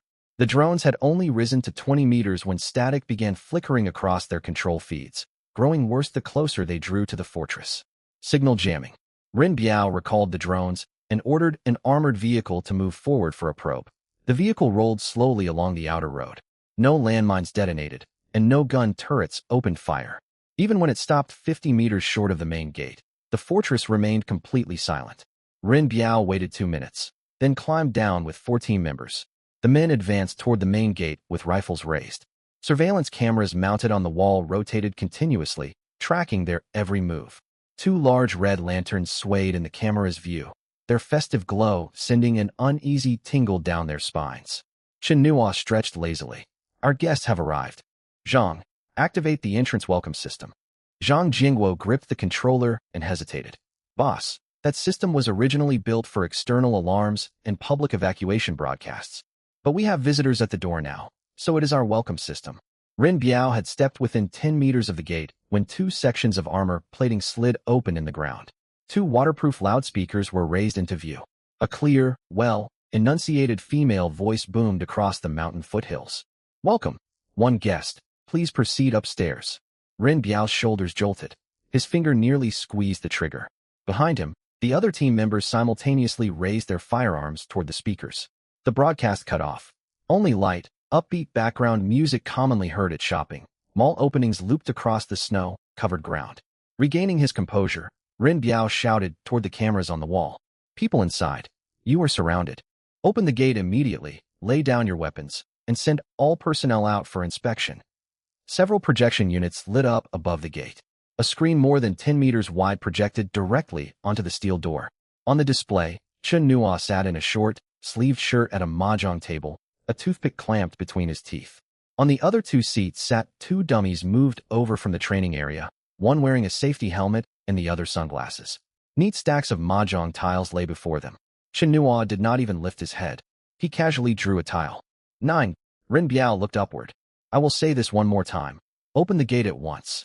Once the Black Wolf Legion takes control of this facility, the technical staff will be guaranteed safety. Resist further, and you will bear all consequences.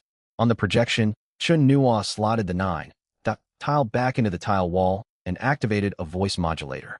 A shrill tone blared from the loudspeakers. Go beg at the back door. The front gate does not take rejects. A soldier beside one of the vehicles could not hold back a snort of laughter. Before he could finish, Ren Biao shot him a sharp glare and silenced him. Another prompt sounded over the speakers. Hazardous items detected on visitors. This fortress declines admission.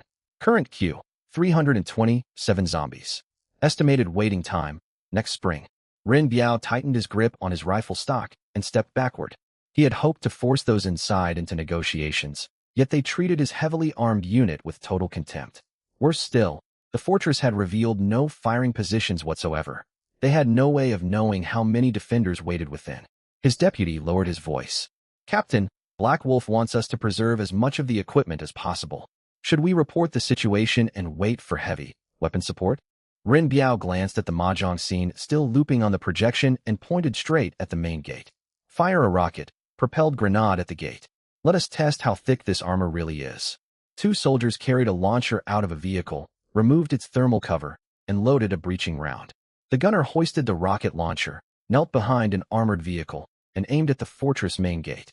The deputy confirmed the area behind them was clear and clapped him hard on the shoulder twice. Fire! Boom! The breaching round arced over the snow-trailing flame and slammed dead center into the steel gate. A powerful explosion echoed through the valley. Fireball billowed upward, sending snow flying. Shards of ice and smoke swallowed the entire gate. The projected feed jittered violently, yet the mahjong playing scene continued to play. Ren Biao took cover behind a vehicle. Once the blast faded, he raised his binoculars. Smoke dispersed. The gate stood completely intact, marked only by a large black scorch at its center. That very breaching warhead would have easily punched through a light armored vehicle. All it had accomplished here was to give the gate a heavy smoke stain. Could the munition have frozen and malfunctioned? The deputy took the binoculars and stared in disbelief. The gunner checked the launch tube and shook his head. The warhead detonated normally, and the strike was perfectly on target. Ren Biao ground his teeth and stared at the main gate. Deep inside the fortress, the control system automatically generated a damage report. Impact sustained on outer composite armor. Structural damage, none. Anchor, point displacement, 0. External coating contaminated area, 0.7 square meters. Zhang Jingwo read the readout. Though he already knew the gate's defensive rating, he still stroked his chin thoughtfully. The outer plate is anti-blast alloy backed by a ceramic composite layer, linked to heavy-duty hydraulic supports. Short of bringing in towed heavy artillery for sustained bombardment, nothing is getting through. Chen Nuo watched the surveillance feed and slammed his mahjong tiles down on the table, feigning anger. They ruined my paint job. Zhang Jingwo shrugged helplessly. Once more the loudspeakers outside activated. Oh no, my brand, new high-grade anti-rust paint. This gate costs 10 million. Do you people have any idea how you are going to pay for it? The voice over the speakers rang with exaggerated anguish. To Rin Biao, it felt like being slapped across the face. Prepare for further breaching operations. Rin Biao fought down his rage and gestured toward the bottom of the gate. Bring up all breaching charges. Carefully examine every joint of the gate. I refuse to believe this cannot be broken.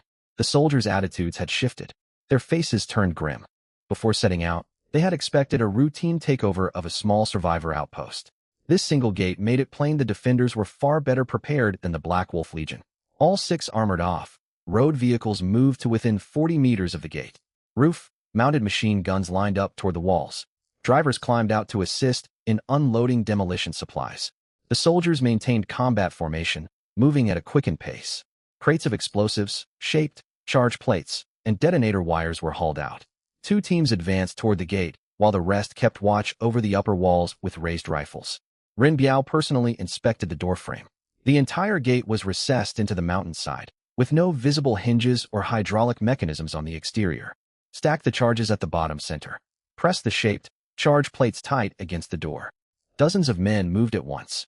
Others retrieved cold, resistant adhesive and mounting brackets to fasten explosive plates around the black scorch mark. Inside the fortress, Zhang Jingguo watched the accumulating explosives and pulled up the outer, wall defense interface. Boss, this load will not breach the gate, but our external cameras and projection equipment may be lost. Shall we activate the turrets? If we fire the turrets, we will destroy their vehicles. Chen Nua waved him off, his gaze settling on another function. Is the outer wall decontamination system operational? Zhang Jingguo checked the control panel. Yes, it was designed to wash off biochemical contamination and fire residues. The high-pressure nozzles have an effective range of 60 meters.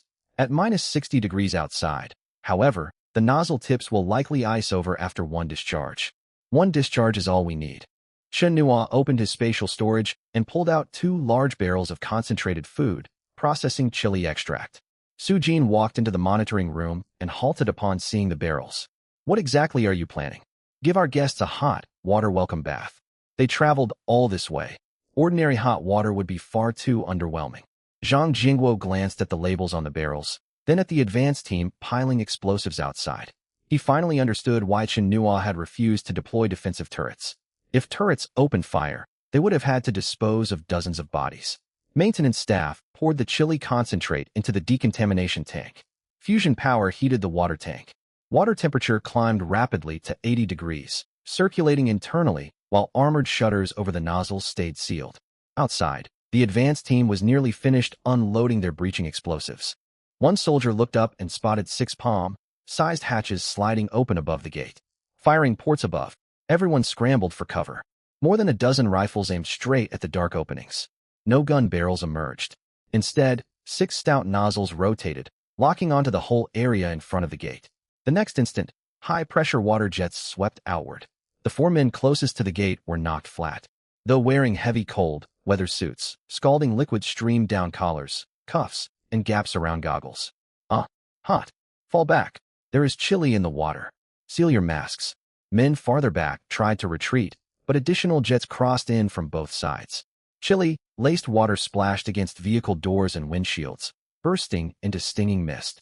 Machine gunners on vehicle roofs tumbled down into the snow. Some managed to seal their goggles, yet irritant mist seeped through breathing valves, burning their eyes and throats. Drivers tried to scramble back into their vehicles, but jets poured in right behind them. They were forced back out into the snow with their hands over their faces. The 6 nozzles swept back and forth 3 times before armored shutters slid closed again. The whole incident lasted less than 20 seconds. Not a single one of the 30 advance team soldiers remained standing. Rin Biao huddled behind an armored vehicle. Though most of the jet had been blocked by the chassis, his trouser legs and gloves were soaked through. He pushed himself up, only to find his outer gloves frozen fast to the snow. In minus 60-degree weather, steam curled off the hot water the moment it hit the ground, yet ice began forming within 10 seconds. Water, soaked cold, weather suits stiffened rapidly, sleeves and pant, legs turning rigid shells fused to the snow. Rin Biao tugged hard at his right leg, but trousers and boots were stuck fast to the ground. The more he struggled, the tighter the wet fabric clung to him. Within a single minute, 30 men lay scattered across the snow. Some clung to vehicle wheels, others collapsed beside explosive crates. 3 huddled together frozen side by side. From a distance, they looked like popsicles missing their wooden sticks. Worse still, the stack of breaching charges sat right before the gate, detonator wires only half connected. Rin Biao stretched for his waist, mounted communicator as loudspeakers crackled overhead once more. Complimentary winter, freeze styling service courtesy of this fortress. How is the effect? A friendly reminder. Thrashing about may tear your clothing. Freezing temperatures make inadequate attire highly inadvisable. Coughing and curses echoed across the snow, yet few had enough strength left to shout back. Zhang Jingguo studied the surveillance feeds. A few more minutes, and they will suffer permanent frostbite to hands and feet. Leave them longer, and fatalities will follow. Time to disarm them. Chen Nua pressed a control key, deploying more than a dozen transport robotic arms. Hidden compartment hatches along the fortress flank slid open. Tracked robots rolled out. Instead of rescuing the men first, they efficiently collected rifles, rocket launchers, ammunition crates, and communication gear. Rin Biao watched helplessly as his unit's weapons were carted away. He tried to shout, but his lips were numb with cold, and speech became difficult. Once all weapons were secured, the robots sprayed thawing agent over the frozen soldiers. Warm fluid melted the ice encasing their suits, yet many had already lost feeling in their extremities. Stay still and wait. A warning played over the speakers. Robotic arms extended heating elements and pressed them against the most severely frozen casualties. Humanitarian rescue services activated. All weapons are forfeit. You keep your personnel. A fair trade, guaranteed honest. Rin Biao's fingers regained partial mobility. He immediately activated his communicator. Black Wolf, this is Rin Biao. Advance team came under unusual attack. 30 personnel incapacitated, all weapons seized. Request reinforcements. Silence hung on the channel for several seconds. What kind of attack? Rin Biao glanced at robots spraying thawing compound, and then back toward the unharmed main gate. Hot water. Hot water. 80-degree hot water mixed with concentrated chili extract. Another long pause on the communicator. At last, Black Wolf's voice came through, tight, with suppressed rage.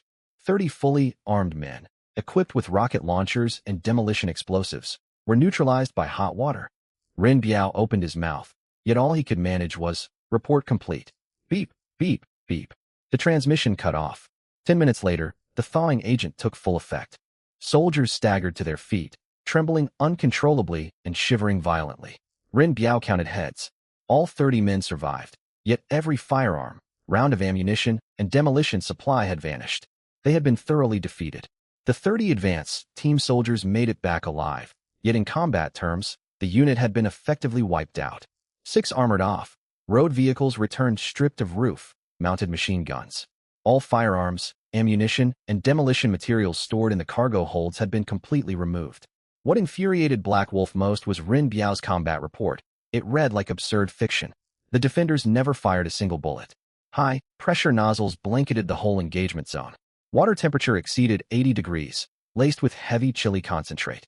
The water flash froze upon hitting snow, cementing our cold, weather suits to the ground. Rin Biao laid out every detail. Leave out even one step, and outsiders would imagine his men had simply lined up for a bath. Once the hot water assault ended, tracked robots moved in. They confiscated every weapon first. Only after securing the scene did they administer thawing agent. No one spoke inside the temporary command post. Several unit commanders along the walls lowered their gazes. The whole fiasco was deeply humiliating. Black Wolf stared at the report for a long time before slamming his hand down on the map. We underestimated them. This is no ordinary warehouse. It is a fully functional military fortress. They have stable power, automated defensive systems, large-scale communications hardware, and most likely internal manufacturing facilities. Furious as he was, he refused to send more units to throw their lives away. At dawn tomorrow, all combat personnel deploy. 3 armored vehicles lead the formation. Heavy trucks carry fuel, ammunition, and rations. Only minimal defensive forces remain at base. One captain spoke up. Sir, nearly 500 combat-capable personnel will depart. The underground mall settlement could be left vulnerable. Black Wolf pointed toward the mountain holding the fortress and sneered. Once we seize that facility, we will no longer need to cling to our leaky shoddy mall. If the gate will not yield, we blow out their ventilation shafts. If the outer walls hold, we seal off the mountain. I want to see how long they can hide underground like gophers. Convoys for the Black Wolf Legion began assembling. Unknown to them, tiny coin-sized tracking devices had been magnetically attached to the chassis of each returning armored vehicle during the robot disarmament operation on Chun Nua's orders. Each tracker could run continuously for 72 hours. Free GPS tracking service, guaranteed honest. The following morning, the fortress reconnaissance system triggered an alert. Large-scale convoy detected. 37 vehicles. Estimated personnel, 480 to 520. Heavy ordnance confirmed. Hostiles advancing along the southwest mountain highway. A glowing red line stretched across the large monitoring room screen from the city toward the mountain foothills. High-altitude drones rotated observation shifts, marking convoy speed, spacing, and halting positions in real time. Sujin zoomed in on the route map after reviewing the data. The fusion reactor operates independent of external power, yet ventilation shafts, backup water intakes, and vehicle access tunnels all connect to the outside. Even if they cannot breach the gate, what if they lay siege and cut off our supplies? Chen Nua leaned back in his chair, sipping a cup of hot milk tea. Cut off our supplies. He laughed. No one alive is capable of cutting off my supplies. His spatial storage held grain stockpiles amplified 100-fold, far more than they could ever consume. His current concern was that fresh spoils of war had grown scarce. Chen Nua pointed toward the all-terrain armored transport parked inside the garage. Zhang, give my combat vehicle a low observability paint job. Zhang Jingguo clarified. I can reduce infrared signature and radar cross-section, but true invisibility is impossible. Engine heat, tire tracks in the snow, and close-range visual observation will still give us away. Modifications will take a minimum of 6 hours. Zhang, do you take me for an idiot? True invisibility would be magic. Get to work. Chen Nua pulled up the projected convoy movement speeds and analyzed their timeline. They will not reach the fortress today. They will set up camp in the valley overnight. 500 men traveling this far must eat dinner and breakfast. Fighting on empty stomachs amounts to handing us easy targets. For the next several hours, the garage buzzed with activity. Chen Nua kept busy as well. Inside the fortress biochemical waste bunker lay contaminated refuse accumulated from days of corpse disposal, rotting flesh, bodily waste, and blocks of frozen sewage originally scheduled for incineration. He ordered robots to retrieve sealed storage containers and stow them inside his amplification-capable spatial storage.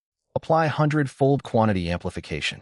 One sealed container became 200 kilograms of contaminated frozen waste ballooned into 20 tons. The spatial storage maintained proper internal temperature zones for different items. The waste gave off almost no odor at minus 60 degrees. Yet once temperatures rose, the stench would be far more overwhelming than chili-laced water. By late afternoon, the Black Wolf Legion reached the valley 5 kilometers from the fortress. Instead of launching an immediate assault, they set up camp following standard combat protocol. 3 armored vehicles blocked the valley entrance. Mortar emplacements occupied high ground. Sentinel posts were posted every 200 meters along the perimeter. Supply trucks parked 2 kilometers farther back around a highway bend, sheltered by mountains from wind and offering a quick evacuation route. Black Wolf stood before the map, assigning tasks. Launch the attack at 6 tomorrow morning. No one is to approach the fortress warning zone tonight. First, we will use drones to identify the air, vent openings, and mountain side structures. Then let the demolition team pick their positions. This time, he did not underestimate his opponents. Yet he could never have imagined that those inside the fortress had no intention of waiting until dawn. The initiative had always belonged to Chen Nua. At 11 o'clock that night, armored transport vehicles rolled out from a side passage. Instead of following the highway, the vehicles drove into a dry riverbed behind the mountains, using the terrain to circle around to the rear of Black Wolf's Legion. Multi-spectral paint suppressed their infrared signatures, and Chen Nua kept the speed down to 20 kilometers per hour. Drones scanned the route ahead, and the vehicles traveled only over rock and frozen ground, doing their best to leave no tracks in the soft snow. At 1:20 a.m., a supply convoy came into view ahead. Black Wolf had posted 6 guards. 2 stayed inside a heated tent monitoring cameras, while the other 4 split into 2 teams and patrolled the vehicles every 10 minutes. Chen Nua parked his vehicle 1 kilometer away and deployed 2 small tracked robots. The first robot circled up the hillside toward the east, deliberately making noise. Beyond, duty guards quickly sent out a patrol unit to investigate. The second robot crept close to the parking area, quietly spraying a thin layer of low-temperature mist over the camera lenses. The mist soon turned to frost, blurring the surveillance feeds until the images turned pale. The guards noticed the anomaly but wrote it off as ordinary cold weather frost and activated the lens heating function. It would take at least 2 minutes for the cameras to clear. Those 2 minutes were exactly what Chen Nua had been waiting for. Wearing a fully enclosed cold weather suit, he moved toward the first supply truck and pried open its rear door with his tools. Inside the carriage were neatly stacked instant noodles, compressed biscuits, canned luncheon meat, and bottled water. The second truck held down jackets, quilts, and heating fuel. The rest carried medicine, dried vegetables, and field cooking equipment. Chen Nua took everything he could get. Since it had been delivered right to him, there was no point in letting it go to waste. The moment his hand touched a supply crate, entire rows of goods vanished into his spatial storage. In little more than a minute, all 8 supply trucks had been completely emptied. A system prompt appeared within the space. Large quantities of living supply materials detected. Would you like to activate 100-fold quantity amplification? Does it even need to be asked? Chen Nua selected quantity amplification directly. Hundreds of crates of instant noodles became tens of thousands. Canned food, winter clothing, and medicine multiplied 100 times over. Months of hard-won stockpiles gathered by Black Wolf's Legion had now all ended up in Chen Nua's warehouse. Others toiled away, and he simply collected the rewards. Then came the real return gift. A mechanical arm loaded more than 20 tons of polluted frozen snow into the truck carriages, covered by ordinary cardboard boxes on top. Rotting flesh, waste matter, and sewage were all frozen solid within the ice blocks. To guarantee the intended surprise, Chen Nua set 2 crates of instant noodles right on top, a gesture of mutual exchange, plain and simple. Finally, on the inner side of each truck's rear door, he painted a big red smiley face and added a line underneath. Complimentary extra breakfast. You're welcome. By 5:40 a.m., Black Wolf's camp was already bustling. Quartermasters started generators and turned on the cargo compartment heating units for the supply trucks. According to the plan, hot water had to be ready within half an hour to prepare breakfast for 500 men. Though each man had received only half a dry biscuit the night before, many new instant noodles and canned luncheon meat were aboard the supply trucks. As soon as stirring spread through the camp, dozens of soldiers gathered with their mess tins. Then the temperature inside the first supply truck rose above 0 degrees Celsius. The pollutants frozen inside the carriage began to thaw, and a sour stench seeped out through the door seams. The quartermaster in charge of opening the doors rubbed his hands, assuming some fuel container had leaked. Grumbling, he undid the latches. Stand back, everyone. We unload the instant noodles first. The moment the door swung open, fumes that had built up all night billowed out. A powerful foul odor washed over the area. The quartermaster at the doors stumbled backward 3 steps and threw up immediately. 2 other men clamped hands over their noses but could not hold it in. They leaned against the truck wheels, retching bitterly. The contents of the carriage were exposed to everyone's eyes. 2 crates of instant noodles sat at the very front, but behind them there were no cans or bottled water, only blocks of melting, polluted frozen snow. Blackened human arms jutted out from the ice, alongside zombie, rotted flesh, and unidentified filth. Within minutes, the stench drifted deep into the main camp. Men who had been resting poured out of their tents. Some thought hordes of zombies had crept up from the rear, and others raised their rifles while donning gas masks. The other 7 supply trucks were inspected one after another. The result was identical. Food, fuel, medicine, winter clothing, and cooking equipment were all gone. Nothing remained inside the carriages but tons of contaminated waste. When Black Wolf arrived, quartermasters had already carried down the instant noodle crates. Beneath the boxes there were no noodles, only stones used for ballast. A piece of paper lay on top, marked with a hand-drawn arrow pointing toward the red smiley painted on the inner cargo compartment door. Beneath it was the same line of text. Complimentary extra breakfast. You're welcome. Black Wolf stared at the words, consumed with rage. The air near his right hand began to warp. He slammed his fist against the cargo compartment door, crumpling the iron sheet inward into a dented sphere. The 6 guards who had been on duty the previous night knelt in the snow, awaiting punishment. Black Wolf did not kill them. He turned instead toward his communications officer. What about the camp surveillance feeds? Though wearing a face mask, the communications officer's eyes betrayed his extreme nervousness. At 1:20 a.m., abnormal noises came from the east side. The patrol team went out to investigate. The cameras covering the parking area somehow frosted over, and footage cut out for 2 minutes and 14 seconds. He pulled up the recording. No figures appeared on screen, only washed out frosted lenses. Once the heating system restored visibility, the supply truck doors remained closed, and no external damage was visible. After watching the footage, Black Wolf understood.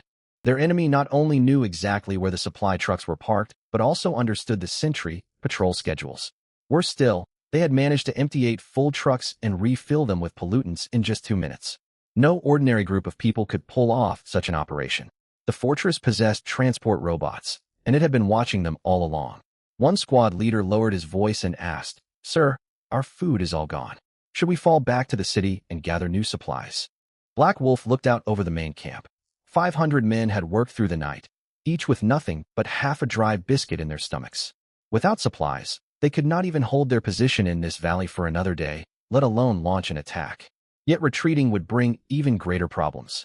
The vanguard unit had been neutralized with hot water tactics, and now their main force had had their rear echelon supplies looted. If 500 men returned defeated, Black Wolf's authority within the city would collapse entirely. Without hesitation, he picked up a megaphone. "Listen to me, everyone. The fortress has stolen our supplies. We have no choice but to fight for our survival. We move out at 7 o'clock and attack at 8. A few men raised their rifles in response, but their shouts were sparse. Most merely glanced at the fake instant noodle crates, then stuffed their empty mess tins back into their backpacks. Could he not come up with a better empty promise? No one believed such words anymore. Black Wolf ordered the 8 ruined supply trucks sealed off and left downwind. He led his remaining vehicles and all combat personnel forward along the highway toward the fortress. The 5-kilometer distance was not far, but bitter cold, hunger and exhaustion from the previous night slowed the column. The mortar crews halted several times to sort their equipment, and soldiers at the rear even fought over half a biscuit that had fallen into the snow. Inside the fortress monitoring room, the system issued reports. Target convoy has entered the outer warning zone. Current personnel count for 93. Detected 12 mortars, 19 heavy machine guns, 27 individual anti-armor weapons. After reviewing the data, Chen Nua picked up his walkie-talkie. "Kitchen, serve the feast." Up on the fortress's top, level observation deck, systems activated. Behind curved bulletproof glass stood an extended dining table. At its center, a 2-meter wide double flavor-hot pot. Food carts rolled in one after another, bringing ingredients. Sliced snow, flake beef, fresh lamb slices, beef tripe, pork throat, and shrimp paste covered the entire table. Beside it sat baskets of vegetables and chilled beverages. Zhang Jingguo finished checking the defense systems and looked down at the troop formation below. "Boss, the glass can withstand heavy machine gun fire, but if they open fire with mortars, we have to close the outer armor panels right away to avoid serious damage." Chen Nua dropped a plate of lamb slices into the boiling pot. "That is simple enough. I will make sure they never get the chance to fire their mortars." The observation deck's exhaust ventilation system spun up to full power. The vents carried the rich aroma of hot pot food outward. Black Wolf's legion had just arrived in front of the fortress. Black Wolf was about to issue his attack order when one soldier sniffed the air. "What is that smell?" The rich fragrance of beef, tallow hot pot broth drifted across the battlefield. Chili peppers, Sichuan peppercorns, and beef tallow blended together, followed by the scent of lamb and beef. Nearly 500 men stopped moving at once. Gaps opened throughout what had been a reasonably orderly formation. Seated beside the hot pot, Chen Nua picked up a chopstick, full of lamb, and dipped it into sesame paste sauce. "Comrades waiting down below, you have worked hard. Even in this frigid weather, your fighting spirit must not grow cold." He ate the lamb and took a sip from a cold drink. Black Wolf snatched away a communications device. "Everyone, seal your face masks. Do not look upward. Mortar crews, prepare to fire." A mortar loader had been staring at footage of beef tripe on his display screen. Only when his squad leader kicked him did he bend to grab a shell. His hands were numb from cold, and the shell slipped from his grasp into the snow. Chen Nua picked up a large piece of beef tripe and continued taunting them. "Today we are running a special opening promotion. Whoever throws their leader's helmet over to us gets a free serving of beef tripe." Within mere seconds, more and more men turned their eyes toward Black Wolf's tactical helmet. Black Wolf noticed the shift and cursed under his breath. "Damn it!" He raised his right hand and unleashed his superpower. Intense heat melted the surrounding snow and ice rapidly. "Anyone who disobeys will face military justice." A young soldier in the back ranks tore off his face mask. His cheeks were blue with frost, and his rifle held only one remaining magazine. Military justice? I have followed you for a month, and all we get is moldy loaves of bread. He tossed his rifle into the snow. To hell with Black Wolf's Legion. I quit. With that, he turned and ran straight for the fortress gates. The young soldier bolted out of the formation. Black Wolf slowly lifted his right hand, his gaze filled with icy fury. To desert right in front of him? That was a blatant slap to his pride. Yet if he executed the deserter on the spot, Black Wolf could not be certain the rest of his men would not mutiny right then. These were extraordinary times. Everyone fought only to survive, and few cared about military discipline. Meanwhile, the soldier reached the foot of the fortress walls. This fortress does not keep idle hands. Drop your weapons into the recycling slot on the right. Receive a hot soup ration. Goods exchanged, no further assistance provided. Armor plating slid open beside the main gate, revealing a half-meter wide recycling chute. Without hesitation, the trembling soldier stuffed in his rifle, spare magazines, and dagger. He knew full well that with Black Wolf's supplies gone, nothing else could guarantee his survival. Seconds later, a tracked robot rolled out. Its mechanical arm handed over a sealed thermal bag. Inside were beef soup and 2 steamed wheat buns. There really is food. The soldier tore open the bag, drank down the soup, and leaned against a crash barrier, eating ravenously, completely ignoring Black Wolf, whose face twisted with rage. Empty promises could not fill stomachs. Hot soup could. One man had set the example. More than a dozen soldiers broke away from the ranks and scrambled toward the recycling slot. We trade weapons for hot soup. Only 200 rations available. First come, first served. In less than 3 minutes, half of the 500-strong force had scattered. Black Wolf watched everything unfold and finally lost his temper. Stop where you are. A stream of fire shot forth from his palm, burning away snow to expose ash-streaked ground in its path. The fleeing soldiers veered aside and ran faster. Black Wolf spun toward the mortar emplacements. Fire! The gunners had no will left to fight. One squad leader summoned his courage and spoke up. Sir, the men have not eaten for a full day. Even if we break through, few of us would live. Black Wolf flew into a rage. He seized the man by the neck, and flames crawled up his arms. The other soldiers stepped backward with weapons in hand, whispering among themselves. Black Wolf understood. Without a swift breakthrough, his army would dissolve completely. He hurled the squad leader aside, sparing his life, and strode alone toward the fortress. Flames spread. After a dozen steps, the outer layer of his combat suit charred, shrouded in fire element energy. A heat barrier generated by his superpower shielded his body from the flames for short-term tolerance. Infrared detectors blared an alert. Target surface temperature, 570 degrees Celsius. Snow turned to thick steam wherever Black Wolf stepped. His surrounding fire expanded into a huge fireball enveloping his entire body. Beside the hot pot table, Chen Nuo fished out another piece of beef tripe. His expression turned serious at last. Now this is more like it. What kind of leader hides behind his subordinates? Su Jin stared at the monitoring readouts. When Black Wolf stood 10 meters outside the gate, his surface temperature exceeded 1,000 degrees Celsius. He waved his hands, sending 2 ribbons of fire crashing against the main gate. The outer coating carbonized instantly, and the metal glowed bright red from the heat. Black Wolf pressed both palms against the center of the gate. Concentrated fire warped the air near the door, and external surveillance cameras burned out one after another. Su Jin stated plainly, at temperatures above 1,000 degrees Celsius, the outer armor will sustain damage. I planned for this. Chen Nuo had anticipated this tactic. Drones tracking Black Wolf the previous day had captured footage of him denting truck doors with a single punch and melting snow in his vicinity. Storage tanks held industrial liquid nitrogen and ultra-low temperature coolant. The liquid nitrogen had originally been used for precision machining and medical sample preservation. After 100-fold amplification, hundreds of tons filled his warehouse. The coolant circulating within the system reached nearly -200 degrees Celsius. With these resources, defeating Black Wolf was well within reach. Black Wolf knew nothing of what was happening above. He watched the gate glow red, certain it would shatter soon, and strained to draw even more power from his superpower. If his troops had not already begun to collapse, he would not have risked such a costly display of strength. The subsequent period of weakness would leave him extremely vulnerable. Break! Fire flared larger, and creaking sounds echoed from within the gate panels. At that moment, 12 armor panels slid open atop the fortress. Dozens of thick pipes extended forward, aimed straight at the ground before the main gate. Ultra-cold liquids poured down in a deluge. Caught completely off guard, Black Wolf bore the full brunt of the discharge. As the liquid struck him, his fire shrank, swallowed by billowing white mist. Liquid nitrogen boiled violently upon contact with the scorching ground. Black Wolf tried to keep releasing fire, but frigid fluids covered his whole body, and vaporizing nitrogen displaced oxygen all around him.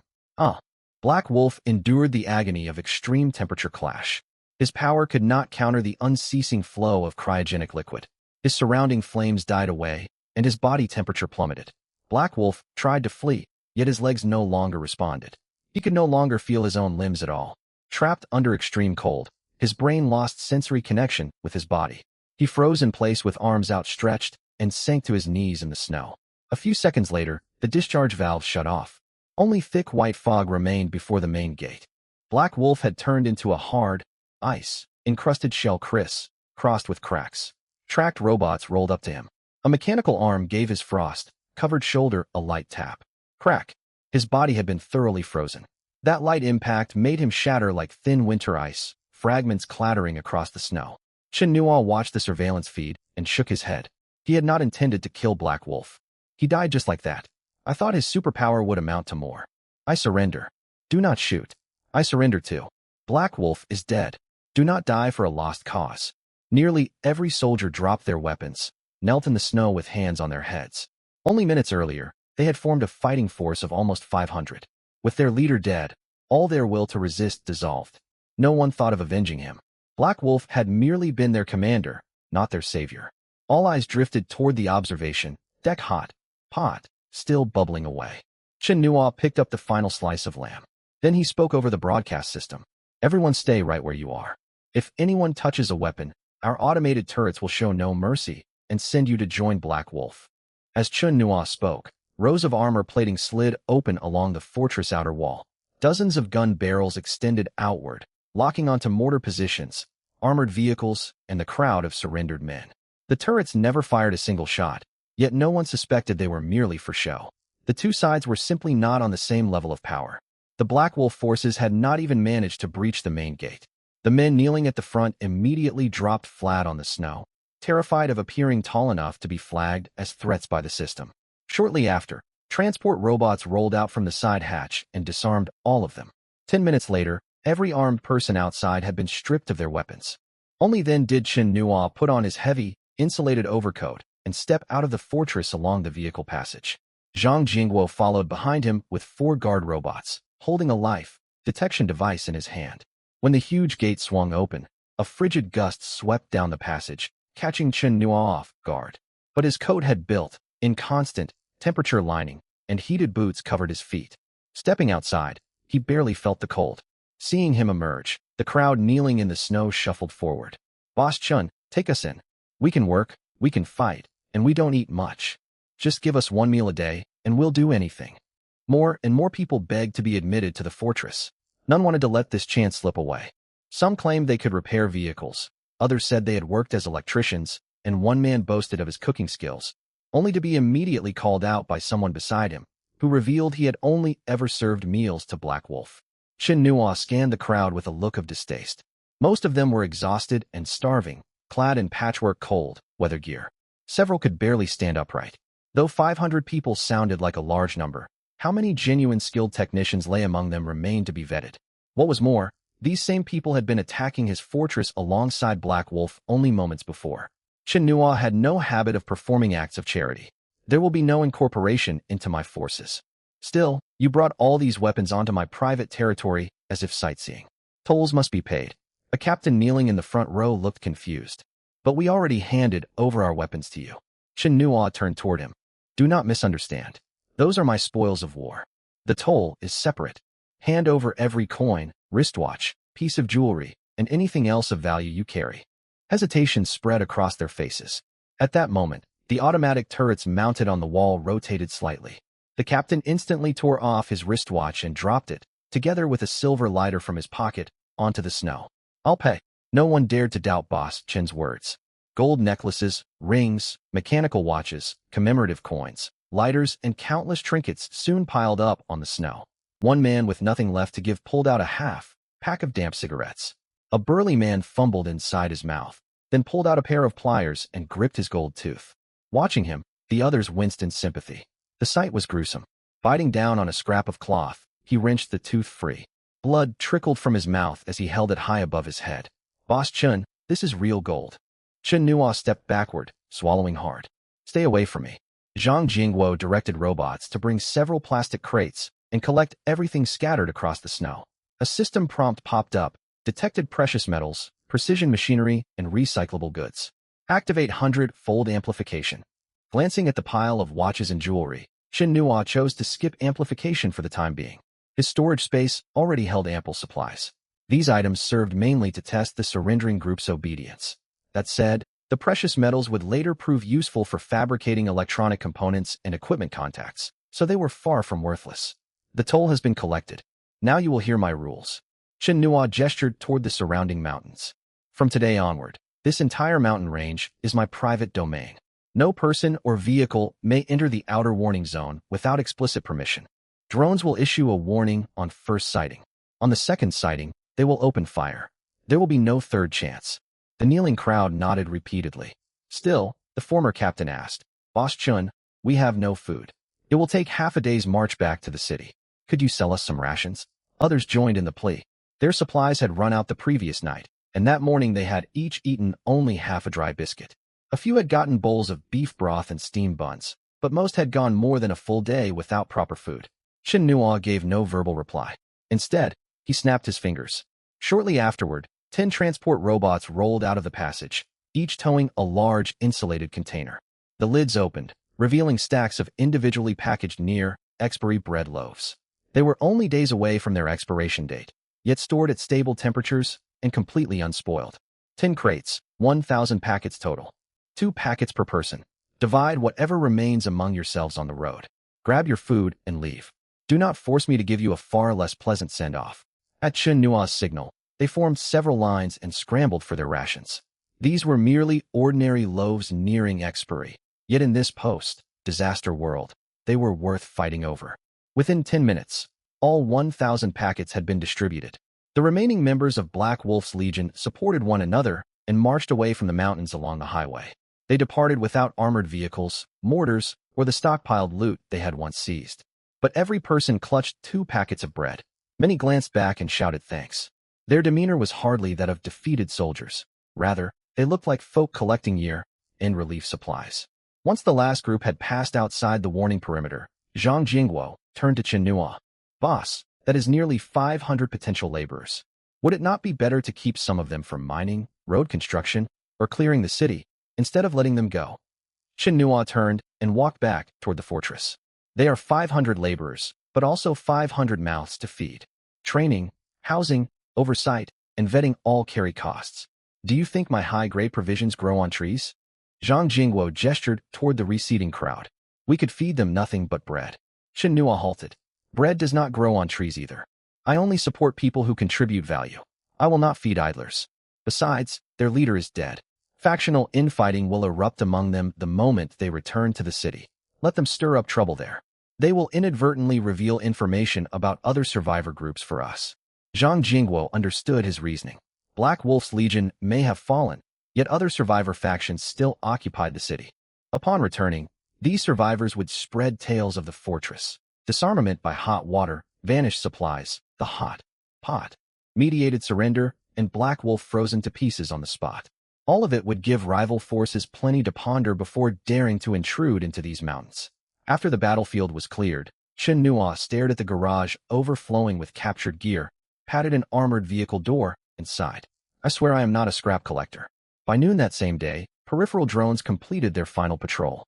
Black Wolf's forces had fully withdrawn from the mountains, and no large-scale armed groups remained nearby. From that moment, the 50-kilometer zone surrounding the fortress became official restricted territory. In the afternoon, Chun Nua settled into the warm lounge, leaned back on a sofa, and pulled up the world map. His gaze skipped over the city and traced pre-disaster highways stretching outward for hundreds of kilometers. A red marker highlighted a mountain, housed Military Reserve Depot. Once under military administration, it had lost all contact after the catastrophe. Public shipping logs showed that large shipments of special-grade ammunition and heavy equipment had been delivered there 1 week before the Red Moon event.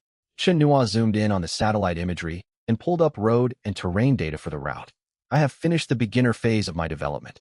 It is time to go acquire higher-end hardware. That afternoon, Chen Nua pulled up complete maps covering the 091 Military Reserve Depot. The straight line distance stood at over 300 kilometers, yet pre-disaster mountain highways added detours, bringing the full route to 417 kilometers. The path crossed 2 county towns, 3 rivers, and more than a dozen mountain passes. Satellite imagery only reflected road conditions from before the disaster, and that was precisely why Chen Nua intended to make the journey in person. He marked more than a dozen temporary reconnaissance waypoints across the map. Zhang, you handle vehicles and equipment. Su Jin will manage drones, road scanning, and signal interception. As for me, I will take care of collecting spoils of war. The division of labor sounded reasonable enough, yet Zhang Jingguo pointed at himself. Boss, why do I get saddled with all the hardest work? Chen Nua folded the map and answered earnestly. Because you are the most capable. Zhang Jingguo opened his mouth, yet could find no retort. The compliment had been so sincere, he could not even grumble. Besides, Su Jin was a renowned doctor who ought to focus on laboratory research. With only Chen Nua and Zhang Jingguo as core operatives, extra work inevitably fell on them. One major problem remained before departure. Chen Nua's all-terrain armored transport could traverse snow, yet meters, deep drifts, frozen earth, and ice-covered roads would drastically reduce its speed. Zhang Jingguo therefore carried out extensive overnight modifications. Detachable wide tracks were fitted over the anti-explosion tires. Ice-breaking teeth were welded to the front of the tracks, and a sloped alloy snow plow was mounted to the vehicle's nose. Fuel consumption would surge, yet Chen Nua's storage space held abundant fuel reserves. Zhang Jingguo circled the combat-ready vehicle, patted its hull, and grinned. Even dozens of wrecked cars blocking the road won't stop this. It will carve out a national highway-wide path for you. Chen Nua pointed toward the roof. One more component is missing. Half an hour later, Zhang Jingguo stared at the blueprints in stunned silence. Boss, you want to install a star-gazing glass cabin on top of the armored transport? Long-distance travel ought to offer some comfort. Outside temperatures drop below -60 degrees. Hostiles might even fire rocket-propelled grenades at us along the way, which is exactly why it needs constant temperature bullet-proof glass. Zhang Jingguo thought the demand absurd, but set to work regardless. A multi-layer bullet-proof glass cabin was fixed to the mid-roof, fitted with 2 reclinable seats, satisfying safety requirements. The vehicle could barely still be called a transport truck. It boasted tracks, armor, remote-controlled turrets, an onboard kitchen, fold-out beds, a hot water system, the observation cabin, and a small ice-maker hitched to the rear. Even so, Chen Nua was not satisfied. Early the next morning, Su Jin stepped into the rear compartment and watched robots load supplies. First came spare parts, medical kits, water, purification gear, reconnaissance drones, and chemical protection suits. Then crates of beverages, steak, seafood, self-heating hot pot meals, and more than a dozen varieties of fruit. Excessive as these supplies were, Su Jin could accept them given Chen Nua's lifestyle preferences. What followed defied all logic. A foldable fully automatic mahjong table was secured to the compartment center. Beside it sat 2 PlayStation 5 consoles and an 85-inch foldable display screen. Next, robots carried in a complete set of golf clubs. Su Jin held up a hand to halt the robots. We are heading hundreds of kilometers to a military depot. The route is overrun with zombies, raiders, and mutated wildlife. Why bring a mahjong table? Chen Nua inspected the cargo and picked up a 7-iron golf club. People need ways to unwind after long hours of driving. Su Jin's temples throbbed. But there are only 3 of us. No problem. The guard robots can fill the 4th seat. Su Jin gestured toward the game consoles.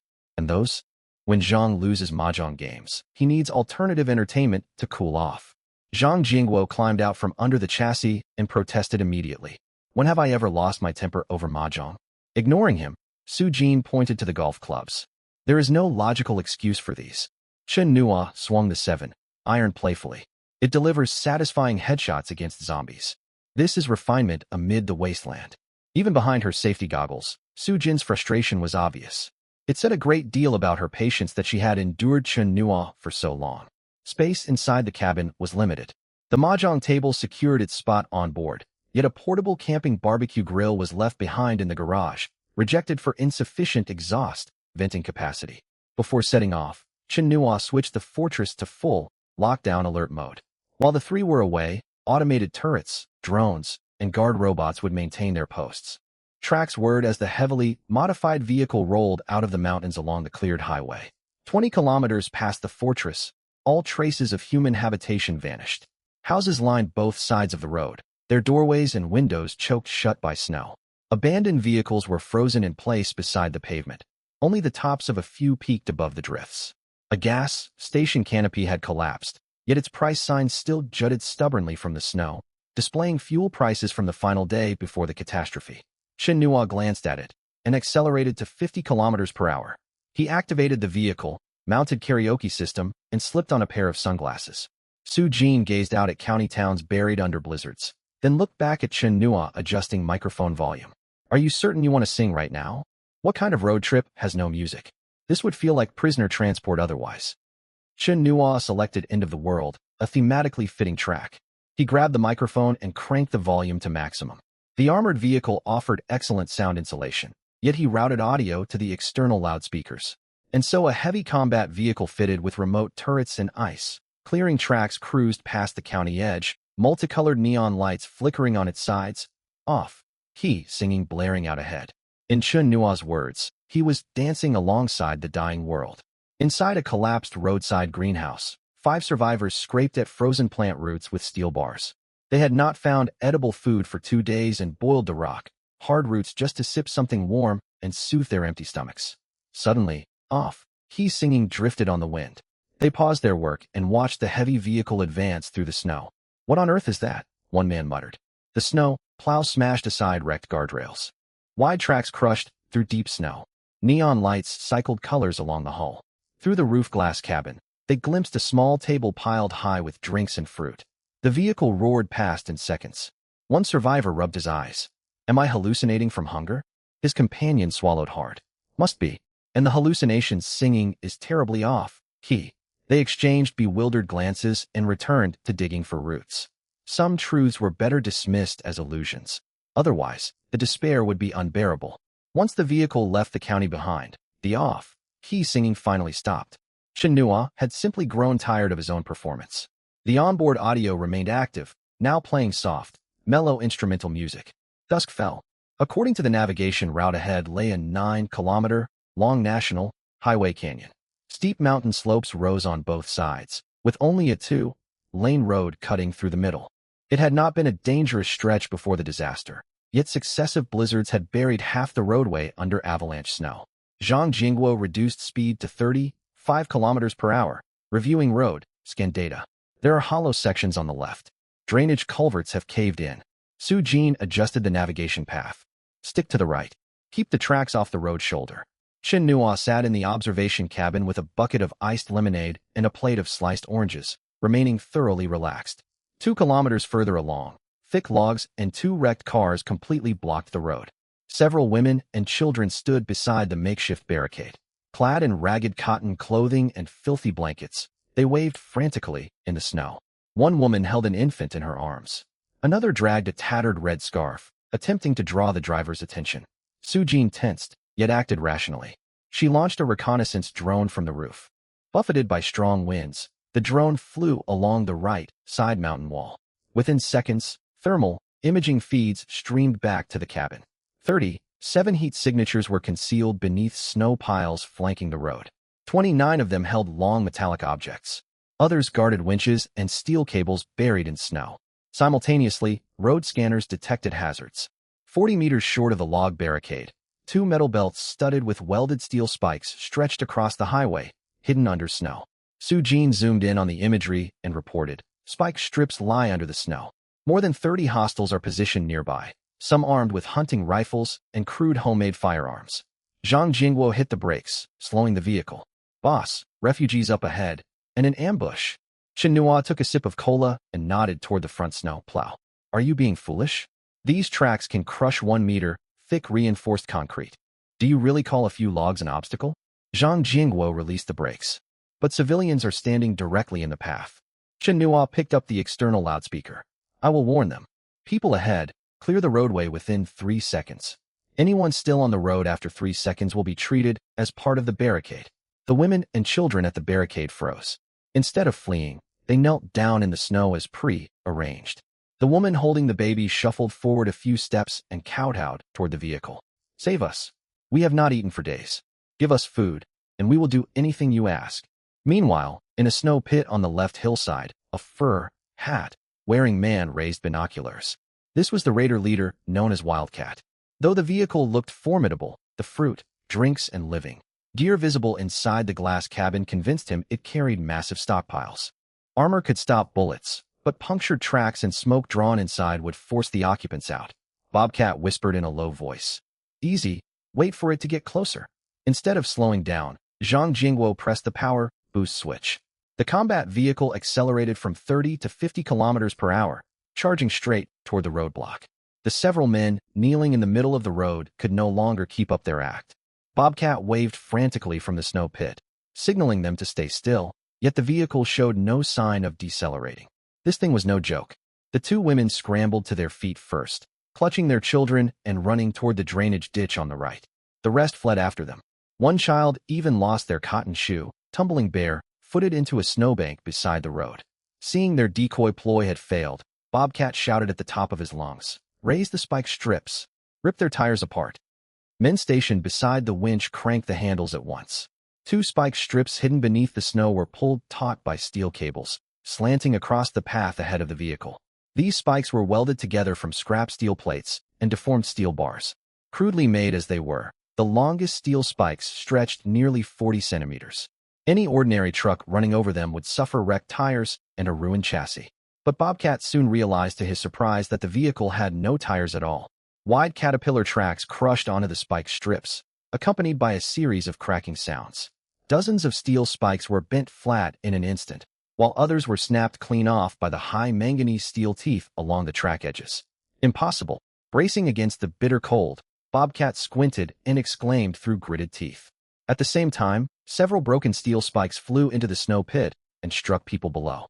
One raider clutched his thigh and collapsed to the ground, while two others dragged their injured legs and scrambled toward the hillside. Screams rose one after another as the combat vehicle rolled over the second spike strip.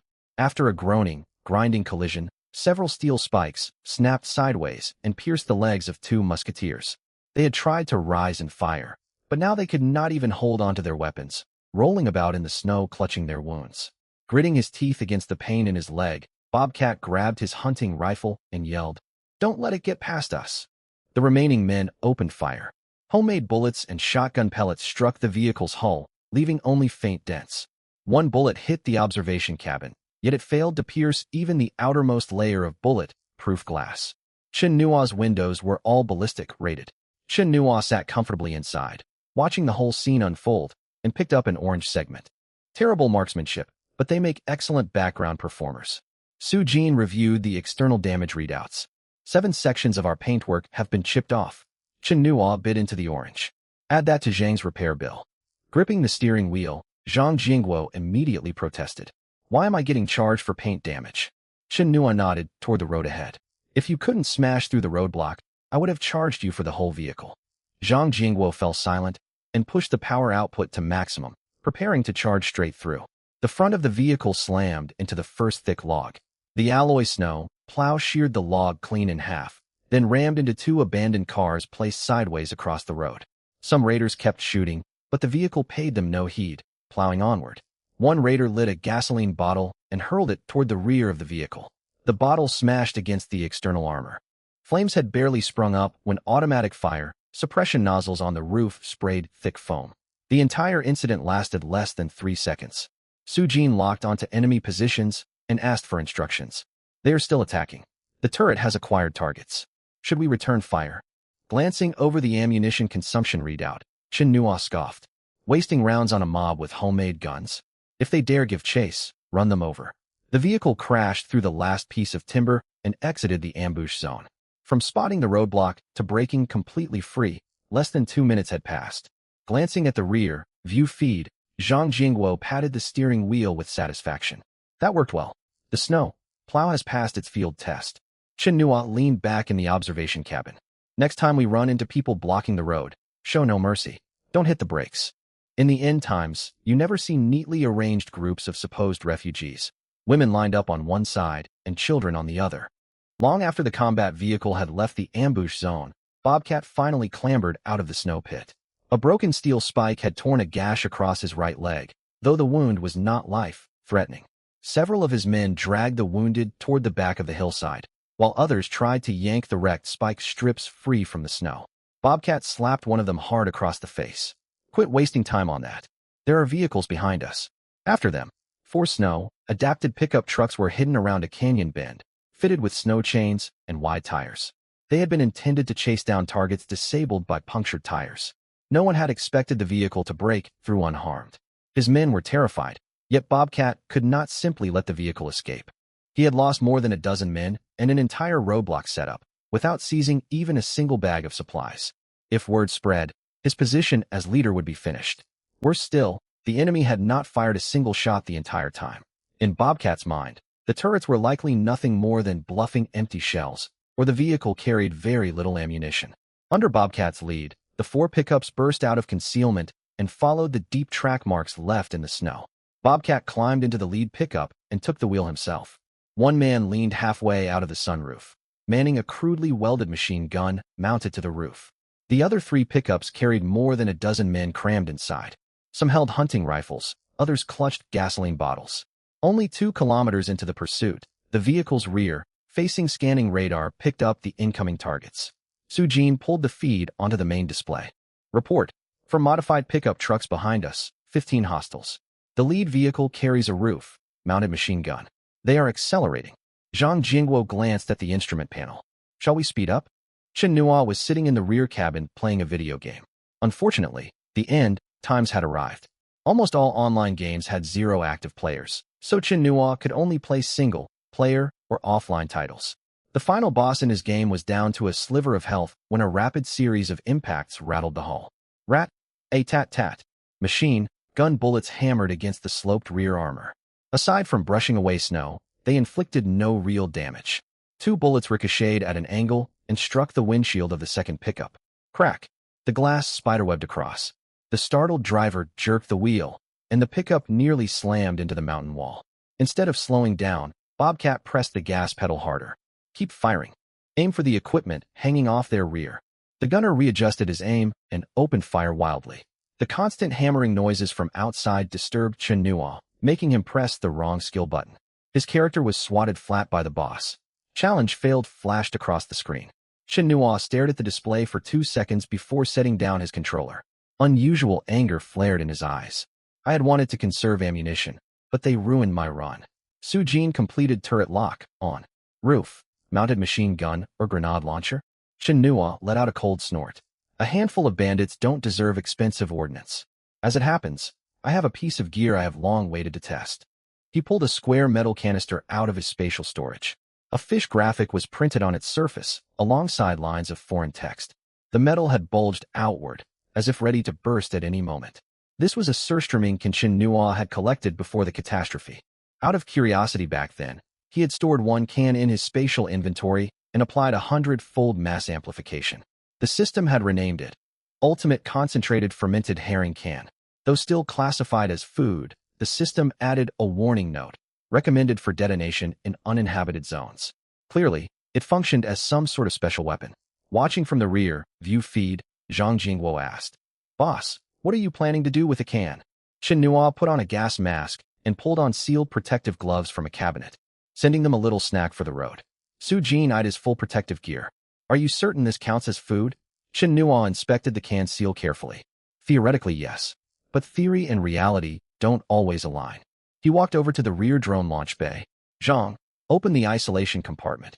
Zhang Jingguo hit the switch. The inner rear hatch slid open. A heavy, lift drone rose from its mount, carrying a small delivery pod underneath. Pinching the nose seal of his gas mask, Chen Nua placed the can inside the pod and set the piercing trigger for a 10-second delay. Once he stepped back to a safe distance, the isolation door sealed shut.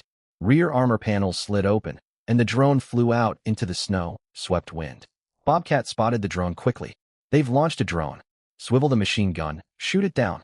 The roof gunner swung his weapon around, but the pickup bounced violently over rough ground. Dozens of shots flew wide of the drone. The drone climbed higher and hovered directly above the pursuing convoy. Bobcat sensed trouble, yet they were only dozens of meters behind the combat vehicle.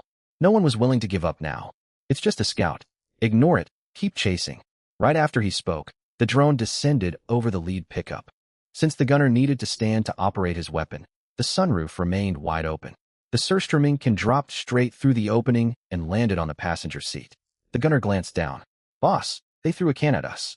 Before Bobcat could reply, the timed piercing mechanism triggered. Pop. Built up fermented gas burst through the breech, spraying yellowish liquid all over the dashboard and seats. In an instant, a suffocating stench filled the cabin. It reeked like a month-old corpse mixed with rot from a stagnant gutter, sealed inside an iron barrel and fermented 10 times over. After inhaling half a breath, Bobcat's stomach lurched violently. What in the world is this? He tried to shout curses, but vomited all over the steering wheel. The passenger reached for the door handle to jump out, yet the truck was traveling over 60 kilometers per hour. A fresh wave of stench forced his hand away before he could open it. Jumping from a speeding vehicle was a gamble, and luck was not on his side. The gunner fared even worse. Though his upper body remained outside the cabin, a spray of yellow liquid splattered across his trousers and cotton jacket when the can burst. He let go of the machine gun and tumbled straight out through the sunroof. Bobcat's eyes rolled back, foam flecking his lips. Violent retching made his right leg slip, slamming the gas pedal all the way down. The lead pickup rocketed forward, clipped the roadside guardrail, then careened into the rocky cliff face. Crash! The front end crumpled completely. The truck ground to a halt, blocking the full width of the road. The second pickup could not brake in time and smashed straight into its rear bumper. By the end, all 4 trucks were crumpled together, heavily damaged. The collisions were not the worst part. With the lead pickup's doors jammed by impact, the horrid smell leaked outward. Several raiders dragged Bobcat free, only to collapse onto the snow vomiting beside him. No one cared about continuing the pursuit. Some jumped out and ran. Others stuffed handfuls of snow up their noses. A few tore off their coats and scrubbed their hair and necks with snow.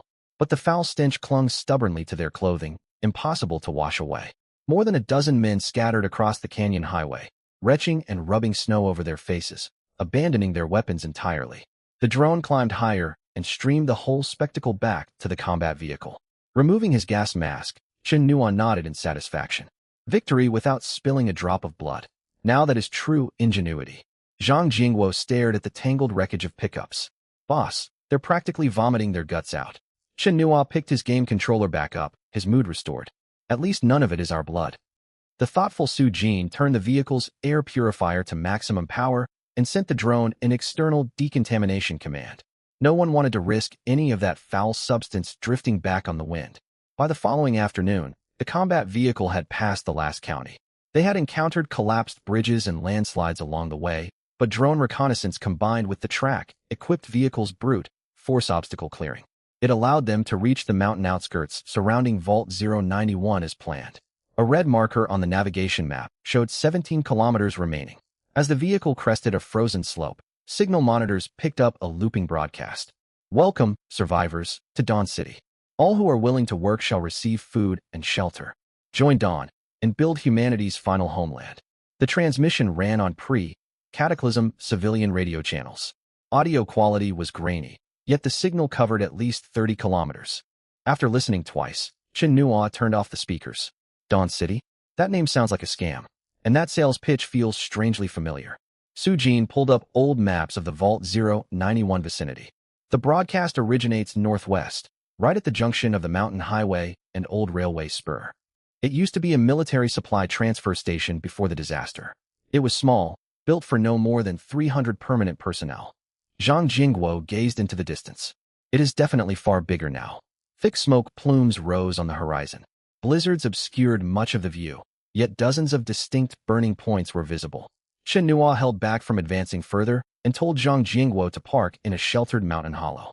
Several reconnaissance drones lifted off from the roof, scouting along the highway, mountain slopes, and abandoned railway line. Complete footage streamed back inside the vehicle in under 10 minutes. The old military transfer station had been completely transformed. A massive wall assembled from shipping containers, wrecked vehicles, and concrete blocks barred the mountain pass. Its highest section stood nearly 8 meters tall, fitted with 4 machine gun emplacements. Each turret held 2 or 3 guards, and 2 of them mounted Cataclysm heavy machine guns. Not all barrels pointed outward. One turret was aimed toward the outer residential zone inside the walls. Chen Nua stared at that gun for several seconds. Wow, are they defending against outsiders or their own people? Behind the wall stretched a sprawling slum of shanties. Most huts were cobbled together from planks, advertising tarps, and scrap car metal, their roofs weighed down by deep snow. Black sewage ditches snaked between the shacks. Drone footage showed huddled survivors warming themselves beside campfires, and long queues of people waiting to receive watery, murky gruel. Conditions changed drastically further inward. 7 or 8 insulated buildings stood in the middle zone, fitted with solar panels on their roofs and external generator units. Sealed connecting corridors linked several structures. At the absolute center sat a 4-story building converted from an old military warehouse. Snow was cleared from its roof daily. Snowmobiles and modified off-road vehicles were parked near its entrance. Studying thermal imaging readings, Zhang Jingguo stroked his chin. At least 6,000 people live in the outer zone, plus around 800 in the inner compound. They have expanded fast. They even restored heating systems. The inner zone runs central heating, drawing heat from underground. They have either restored the station's backup boiler or tapped into a nearby geothermal well. Chen Nua examined footage of the settlement's rear perimeter. The mountain highway leading to Vault 091 ran straight through Dawn City. Passing through the inner compound and traveling 5 kilometers through a long tunnel would bring them to Vault 091's outer security perimeter. In short, Dawn City blocked the only viable route. Zhang Jingguo tapped the steering wheel. Should we just drive straight through? The combat vehicle had proven its strength, and a direct assault was a viable option. Chen Nua shook his head. The walls themselves are nothing to us, but Vault 091's original defense systems may still be partially functional. He pulled up Cataclysm project documents he had collected. Public records were sparse, yet they noted that Vault 091 possessed independent power supplies and a closed-loop security network. Unauthorized large vehicles entering the outer perimeter would trigger automatic underground blast door lockdown. If those systems still operated, forcing entry would only create unnecessary trouble. Besides, Dawn City had occupied this location for a long time. Its people must have already investigated Vault 091. Instead of opening fire immediately, they ought to infiltrate and learn what intelligence the settlement held. Chen Nua stood and reached a decision. The combat vehicle draws too much attention. Store it away. We go incognito. Zhang Jingguo glanced at the vehicle's armored interior, then at the live feed of Dawn City. Boss, we arrived in a heavy-duty end-times combat vehicle. Can we realistically pass as destitute refugees? Chen Nua did not answer. He pulled 3 tattered cotton jackets from spatial storage. Though covered in patches on the outside, their inner linings were built in constant temperature heating layers. Heating elements were sewn inside the worn gloves, and small heating modules were fitted into the shoe soles. To outside observers, they looked like refugees who had trekked through snow for weeks. Yet underneath, their gear kept them warmer than many pre-cataclysm heated homes. Once drones confirmed no other nearby heat signatures, Chen Nua stored the entire combat vehicle inside spatial storage. Only 3 people remained in the mountain hollow, alongside 2 deep caterpillar track ruts in the snow. Blizzard snowfall quickly began covering the tracks. Next, Chen Nua pulled out a beat-up 3-wheeled cargo tricycle from storage. The vehicle looked long, neglected. Paint peeled along the cargo bed rim. Its bell was half broken, and the left pedal squeaked loudly with every full rotation. Zhang Jingguo circled the tricycle twice. Why do you even have something like this in your spatial storage? Chen Nua climbed into the cart bed and replied matter-of-factly. I grabbed it when I was clearing out a warehouse right before the cataclysm. You're always saying equipment needs real-world field testing. Let's test the human power transmission system today. Zhang Jingguo pointed at himself. So I'm the one pedaling? Obviously. Out of the 3 of us, you look the part of a tricycle puller the most. Su Jin put on her goggles and also climbed into the cart bed. He's got a point. Zhang Jingguo fell silent for a few seconds before seating himself on the saddle. He sighed. When we get back, this counts as overtime hours for me. After that, the tricycle rumbled along the snow-covered highway toward Dawn City. The vehicle looked as though it might fall apart at any moment. Yet Zhang Jingguo had swapped out the bearings and chain on the fly, so pedaling was not strenuous. Every time they hit a pothole, however, the cart bed let out a string of creaking and squeaking noises. Sitting in the cart bed, Chen Nua mentally gave the vehicle a rating. Full marks for sound effects, negative marks for appearance, plus 200% bonus for acting performance. Half an hour later, the three arrived on the outskirts of Dawn City. Along this stretch of road, numerous survivors lined up beside the highway, queuing for inspection at the city's side gate. Above the main gate on the city wall hung a weathered signboard.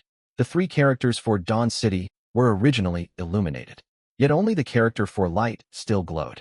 Several banners dangled beneath the signboard. Labor earns points. Points change your fate. Slack off today, and you'll end up in the outer zone tomorrow. Dawn City is home. The city lord cares for everyone. After reading them, Chen Nua muttered under his breath, I spoke too soon earlier. It's not just like a pyramid scheme den. This is a pyramid scheme den, and a chain, franchised one at that. No guards at the city gate paid any mind to their conversation. 6 sentries wore unified cotton, padded coats, and held rifles, with a light machine gun set up beside them. Behind them stood the line of survivors waiting to enter. A man who could not produce any supplies was being dragged toward a nearby metal sheet shed by 2 guards. A wooden sign hung over the shed. Human, or Camp Registration Office. Smaller characters were printed underneath the sign. Those without supplies may earn entry rights by donating blood, mining, or clearing hazardous zones, and other such work. Pedaling the tricycle, Zhang Jingguo grumbled, Human, or camp? They really had the nerve to name it that. In the end times, they've even thrown away the last fig leaf. When it was Chun Nua's group's turn, a guard held up a hand to stop the tricycle. Outsiders. Entry costs 10 jin of grain per person, or 1 cold, proof overcoat. You 3 look poorly equipped, but the rules still apply. Chen Nua hunched his shoulders and coughed on purpose. Sir, we're refugees fleeing here. We ate everything we could find along the road. All we've got left is this tricycle. Can it count as our entry fee? The guard stepped over and kicked a wheel with his boot. The tricycle clattered loudly. This heap of scrap metal is worthless. You've no grain, but you're still alive and capable. You lot. Go over to the human, or camp and donate blood. 2 draws might cover the cost. Zhang Jingguo gripped the handlebars, barely holding back a curse. But Chen Nua sighed and spoke up. What about this? He reached inside his jacket and pulled out a small piece of compressed biscuit. It was half the size of a palm, with crumbled edges, looking like a defective scrap picked up from someone else. The guard glanced at it and laughed. That? Are you mocking me like I'm a beggar? Chen Nua clutched the biscuit in his hand, putting on a reluctant expression. This is the last food the 3 of us have. Could you possibly make an exception for us, sir? The guard reached out to snatch the biscuit, but Chen Nua pulled his hand back. Sir, this biscuit would only get one of us inside. If the 3 of us split up out here, we won't survive. The guard frowned, about to drive them away, when an older guard beside him held him back. Enough, don't give them a hard time. No one has extra food at a time like this. He looked the 3 of them over, his gaze lingering 2 seconds on Su Jin, and hesitated slightly. All 3 of you are physically fit and able-bodied. Yes. Listen carefully. Once inside, report to the labor station in the outer district. Complete 3 full days of work to receive a temporary identity badge. You need that badge to remain in the city. Chen Nua nodded quickly. Thank you, sir. Thank you so much. The older guard waved a hand and stepped aside. Zhang Jingguo pedaled the tricycle slowly through the city gate. They had barely traveled far inside when Chun Nua spotted several people squatting beside the road. Clad in thin cotton padded coats with bluish complexions, they held empty bowls, staring hopefully at every passer-by. One woman held a child in her arms. The little one had grown too cold to cry, only drawing faint, shallow breaths. Zhang Jingguo glanced over and murmured, The rules in this city are brutal. Chen Nua listened silently, scanning his surroundings. Dense, haphazard shacks filled the outer district. Snow piled along the roads, sewage ditches reeked, and the air hung thick with smoke and mildew. Many people huddled beside small fires, wrapped in rags, staring blankly at the ground. As the tricycle passed an open clearing, Chen Nua saw a long queue of people. At the end of the line sat a large cauldron filled with dark, murky sludge. 2 guards holding wooden clubs stood beside it. Each person received only a tiny bowlful. Su Jin frowned at the cauldron. What are they cooking in there? Chen Nua observed for a few seconds. Tree bark, grass roots, melted snow water, and maybe a little flour. Does it fill them up? No, but it keeps them barely alive, and that's good enough for them. Chen Nua felt somewhat relieved. Though he thought little of this place, memories of his previous life, where survivors resorted to eating human flesh in the end times, sent a chill through him. The tricycle moved onward and soon reached the labor station. It was a metal sheet room converted from a shipping container. A tattered wooden board hung on the door, bearing the words, "Work to earn food." Chen Nua hopped down and walked to the entrance. Inside, a middle-aged bald man sat smoking a cigarette, flipping through a worn registration ledger. He lifted his head at the sound of footsteps. "New arrivals?" Chen Nua nodded. "Yes." The bald man spat his cigarette onto the ground and crushed it under his foot. "Names?" Chen Nua. "What skills do you have?" "I know a little bit of everything." The bald man sneered. "Know a little bit of everything? That means you know nothing at all. Quit wasting time. Be at the ice pit excavation site in the East District at 5 tomorrow morning. Finish 3 days of labor, and you get your temporary badge. Slack off or run away, and you'll be thrown outside the walls for the zombies." Chen Nua did not argue and asked another question. "Where do we stay?" The bald man gestured toward the outdoors. "Find any empty shack in the outer district. No one cares where you sleep, as long as you don't freeze to death." Chen Nua turned and walked back to the tricycle. Zhang Jingwo looked at him. "Boss, how'd it go?" "Just as we expected. We get our badge in 3 days. For these 3 days, we're the lowest ranked tools in this city." Zhang Jingwo curled his lip. "Boss, are we really going to do 3 days of hard labor here?" Chen Nua climbed back into the cart bed and said calmly, "What else would you suggest? Should we pull out a Gatling gun and blast our way in? We still haven't gotten the intelligence on Facility 091, nor mapped the inner city defense layouts. We can't rush things. Besides, I'm growing bored. Experiencing ordinary people's hardships might be interesting. We'll play our roles for 3 days and figure out what sort of person this city lord really is." Su Jin looked around and licked her chapped lips. "Where are we staying tonight?" Chen Nua pointed toward a stretch of run-down shacks ahead. "Right over there. If we're going to play the part, we play it fully. Tonight, we'll be refugee paupers too." Zhang Jingwo sighed and pedaled the tricycle toward the shack district. The three finally found a shack that could barely block the wind. Broken planks and moldy straw littered the interior, and faint bloodstains marked the walls, left behind by some unknown person. Chen Nua glanced around, then pulled 3 folding cots and several thermal blankets out of his spatial storage. Zhang Jingwo stared at the supplies, his mouth twitching. "Boss, this is what you call playing the part fully." Chen Nua lay down on a folding cot and pulled the thermal blanket over himself, speaking without shame. "Playing the part fully applies to the outside appearance. Being comfortable inside is my own business." Dawn had barely broken, yet constant footsteps echoed outside. Though it seemed like early morning, the time was actually around 8 o'clock. In the end times, daylight hours were steadily growing shorter. Zhang Jingwo lifted the curtain. "Boss, where are all these people going without sleep?" Chen Nua rubbed his eyes, having slept soundly. He sat up from the folding cot at Zhang Jingwo's voice. Su Jin walked back inside, her cheeks bright red from the cold. She blew warm air onto her palms. "I just took a short walk. The outer district is quite large, with many stalls for buying and selling goods." Chen Nua straightened his clothes. "An end times black market. Let's go. We'll check local prices and gather information about Facility 091. He stowed the folding cots and thermal blankets back into spatial storage, leaving only broken planks as decoration. Dressed in tattered cotton, padded coats, Zhang Jingwo pushed the tricycle as they followed the crowd deeper into the outer district. Over just a few hundred meters, they crossed paths with 3 patrol teams. Since Chen Nua's group only held a slip from the labor station, they had to stop and explain themselves each time. Fortunately, the slip bore an official red stamp, and the guards merely warned them against trouble before letting them pass. The black market area was far livelier than the shack districts outside. Iron sheet stalls lined both sides of the road, selling all manner of goods: ragged clothing, cold chunks, medicinal herbs, bullet casings, frozen rats, and wires and components salvaged from ruined buildings, all laid out on wooden planks. Several stalls even traded human survivors. Wooden tags hung around the people's necks, listing their age, what work they could perform, and how many Dawn coins they still owed. Chen Nua kept walking, observing every transaction. Dawn coins were not paper currency, but small iron chips the size of fingernails, stamped with the sun symbol on one side and numerals on the reverse. Su Jin watched the surrounding trades and worked out the exchange rates. 1 Dawn coin buys a bowl of hot water.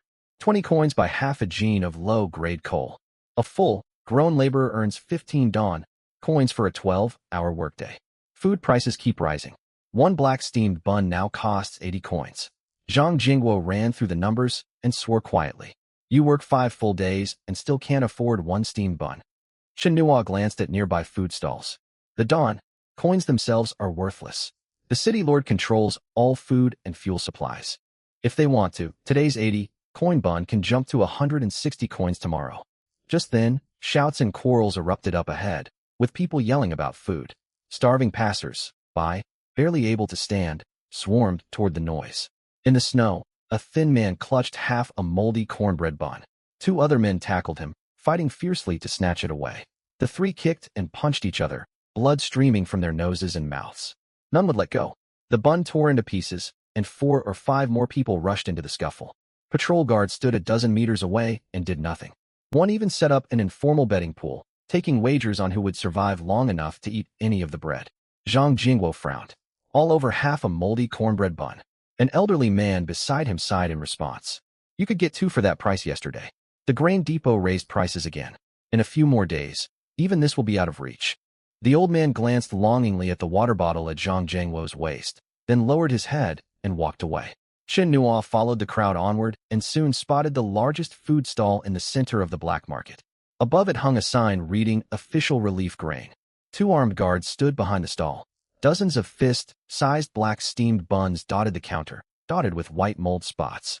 A stout vendor in a leather apron collected payment. 80 coins for a black steamed bun. 120 for grain mush. Hurry if you want to buy. That's all we've got for today. Even with such outrageous prices, dozens of people lined up before the stall. Some knelt on the ground begging the vendor for credit when they lacked enough coins. The stout vendor chased them away with a wooden club. No money, no food. Go work in the mines. If the work doesn't kill you, you'll earn coins. Chen Nuo squeezed to the front of the stall and picked up one of the black steamed buns.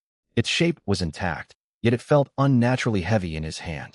He broke off a small piece and rubbed it between his fingers. Sawdust and fine sand spilled out. In front of the whole crowd, Chen Nuo spoke aloud. You mixed sand into these buns. The stout vendor snatched the bun back, bristling with anger. Mixed sand? That's coarse grain. Take it or leave it. Chen Nuo pointed at the wood splinters sticking out of the broken surface. Then what are these? Dietary fiber. The stout vendor had clearly dealt with such complaints many times. 6,000 people live in Dawn City. We're giving you people food to keep you alive. If you don't like it, don't buy. Scram, you pauper. Chen Nuo did not step back. He turned toward the queuing survivors. This is what you normally eat. Even my dog wouldn't touch this stuff before the cataclysm. None of the surrounding survivors grew angry. They lacked the strength to argue. They only stared longingly at the steamed bun. To them, food mixed with wood chips and sand was still a lifeline, anything to fill their stomachs. Enraged, the stout vendor slammed his fist on the counter. Big talk. If you've got better food, show it instead of running your mouth. That was exactly the reaction Chen Nuo had been waiting for. He walked back to the tricycle and patted the cart bed. Lao Zhang set up the stove. Zhang Jingguo was used to Chen Nuo's antics. Not knowing exactly what Chen Nuo planned, he pulled a folding table out from under the cart bed. He laid out a portable gas stove, flat iron griddle, tongs, and plates. Su Jin moved to the other side of the tricycle, blocking the view of onlookers. Seizing the chance, Chen Nuo reached into his tattered backpack and retrieved a 2-gene block of A5 Wagyu beef from spatial storage. The marbled meat looked perfect, untouched by frost. The onlookers had only been watching for amusement, but when the beef appeared, the noise of the crowd died away. Even the stout vendor gaped in shock. Meat was far rarer than grain in the end times. Even high-ranking people inside the inner city only received frozen meat for banquets. Wagyu of this top-tier quality had been something most survivors had only seen on television before the disaster. Chen Nuo set the beef down and cut off a thick slice. He laid it onto the pre-heated griddle. Sizzle. Fat melted instantly, and rich meat aroma drifted down half the street. Within seconds, hundreds of people had crowded around the tricycle. They did not shout or rush to loot. They simply stared at the sizzling meat, swallowing repeatedly. Patrol guards had raised their rifles. Anyone who charged forward would be shot down. Yet even the guards could barely focus on keeping order. One step to the front, eyes fixed on the glistening meat. Where did you get this? Chen Nuo flipped the meat with tongs. Private property. Source is confidential. The stout vendor pushed through the crowd, still clutching his black steamed bun. Comparing it to the beef, his own goods suddenly seemed utterly worthless. Chen Nuo picked up a piece of cooked beef and bit into it. Still a little overdone. Hard on my stomach. Placed side by side, the vendor's sand and sawdust-filled relief food was not even fit for trash. The patrol guard grew angry. I asked you where this meat came from. Do I have to answer every question you throw at me? What kind of unreasonable rules are these? The guard's face darkened. Just then, a loud roar echoed from the black market entrance. Make way! More than a dozen uniformed guards pushed through the crowd. Their leader was a nearly 1.9-meter tall, burly man wearing a stab-proof vest over his cotton-padded coat, with a pistol holstered at his waist and a long machete hanging from his belt. Even in the bitter cold, his collar hung open, revealing thick flesh around his neck. The guard who had been interrogating Chen Nua shrank back. Captain He Xiong ignored him. His eyes locked first onto the beef on the griddle, then swept over the tricycle and Chen Nua's tattered backpack. Heard someone selling meat without authorization in the black market? Chen Nua had no intention of selling anything and saw no point in explaining. Which of your ears heard me say I was selling it? Want me to clean them out for you? He Xiong stepped toward the folding table and reached out to grab the plate of beef. Before his hand could reach it, Zhang Jiangwo's metal tongs blocked his path, radiating unyielding pressure. If you want food, you pay the price. He Xiong pulled his hand back and stared at Zhang Jingguo with a cold smirk. You're outsiders? Zhang Jingguo said nothing, but the labor station slip peeked out of his coat pocket. A subordinate guard stepped forward and briefed He Xiong on the trio's background. He Xiong laughed after hearing the report. New arrivals without even a temporary identity badge, and you dare act so arrogant on my turf. Looks like the idiots at the city gate forgot to teach you the rules. He kicked the tricycle and raised an eyebrow. Kid, do you understand the danger of possessing precious goods without protection? Hand over all the meat in your backpack, and this tricycle belongs to the administration. Do that, and I won't give you any more trouble. Standing behind Chen Nua, Su Jin slipped her hand inside her tattered coat and wrapped her fingers around the grip of her hidden gun. Though dressed like a tricycle peddler, Zhang Jingguo was powerfully built.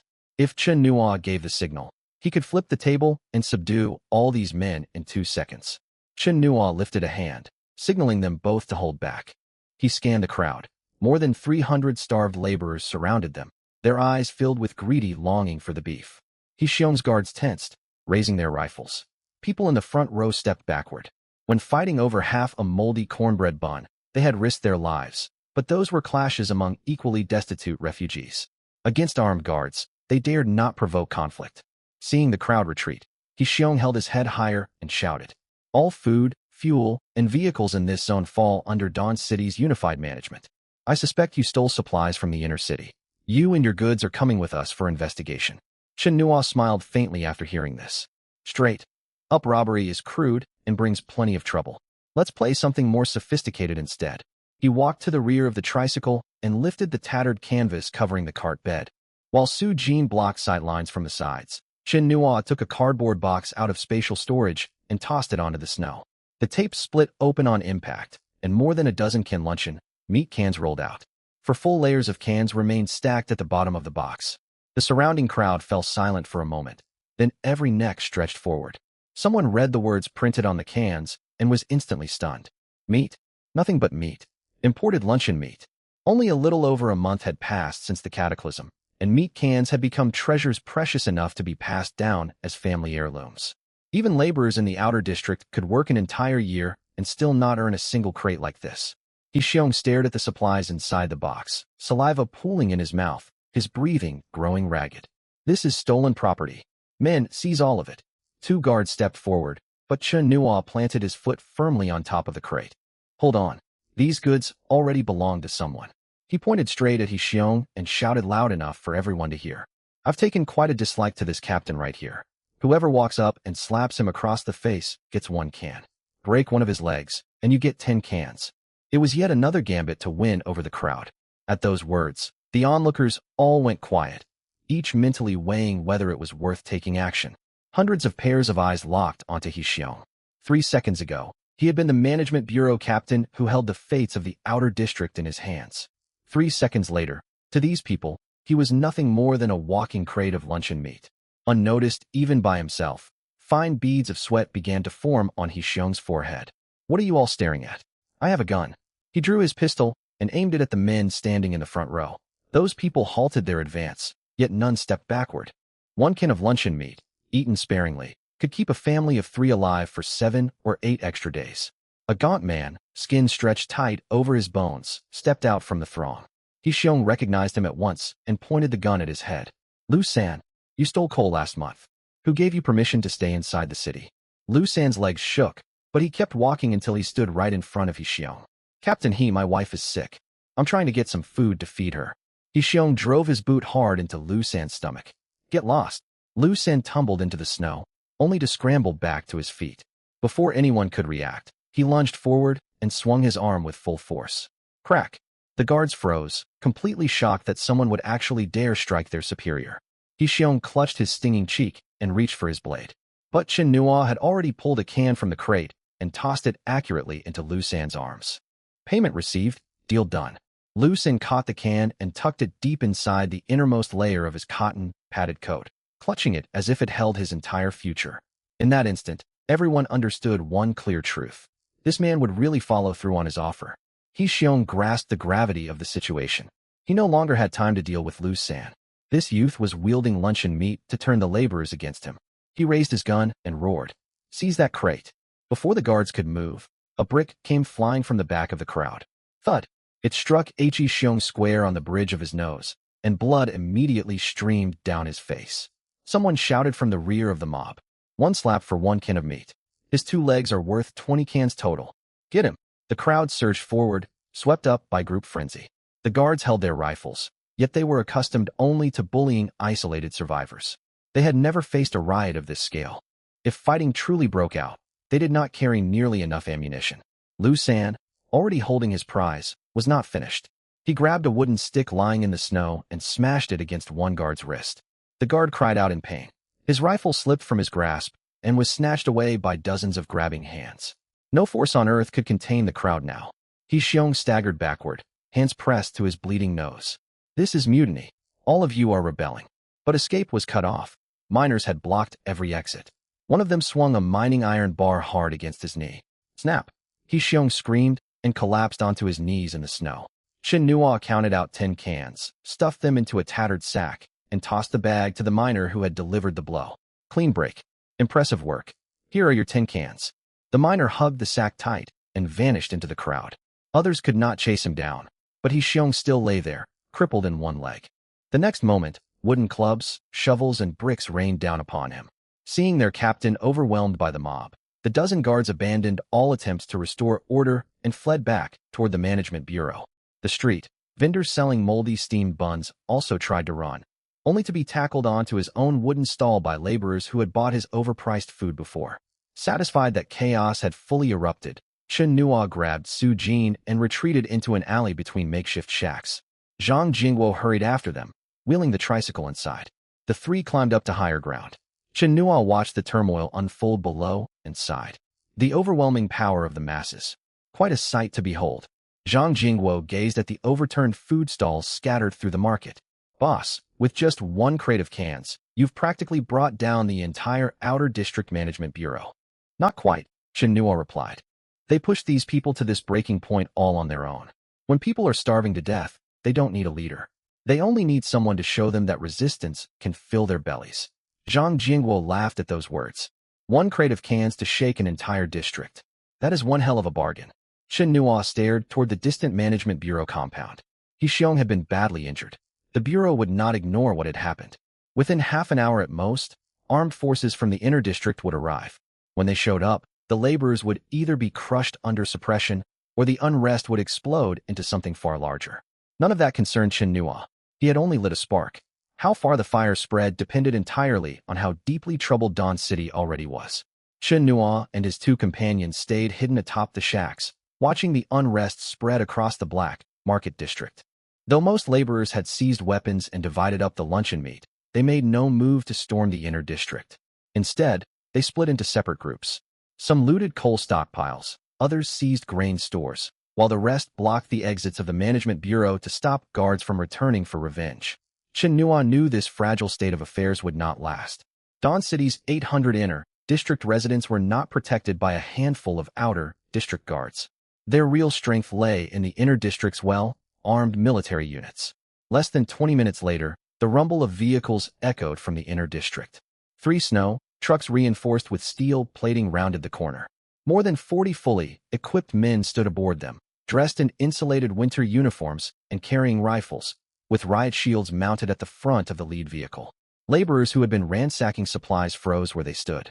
Though they vastly outnumbered the incoming force, Their weapons were crude and mismatched.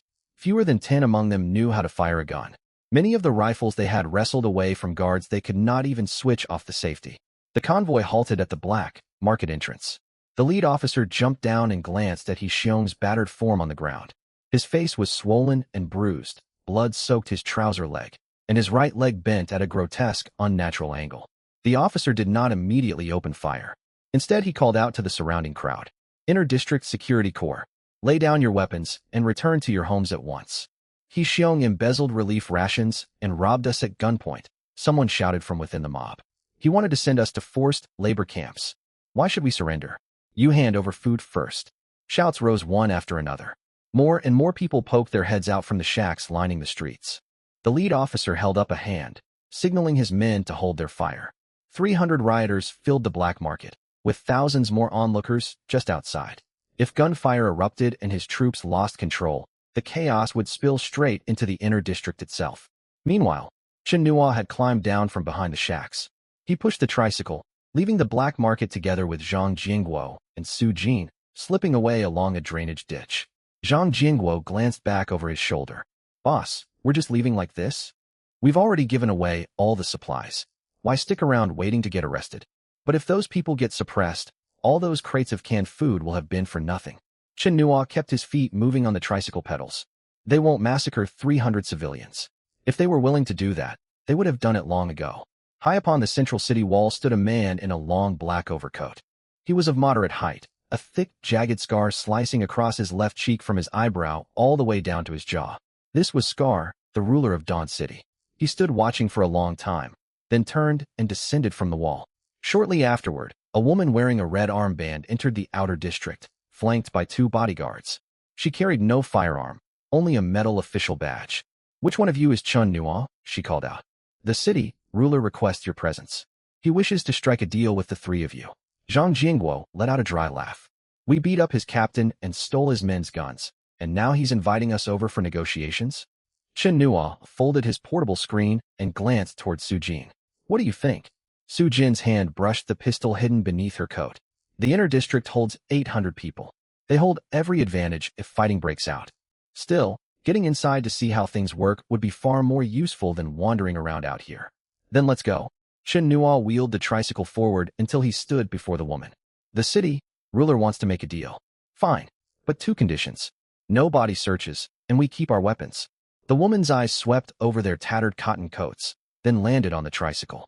She clearly thought the demand unreasonable, yet Scar had given explicit orders to avoid provoking them.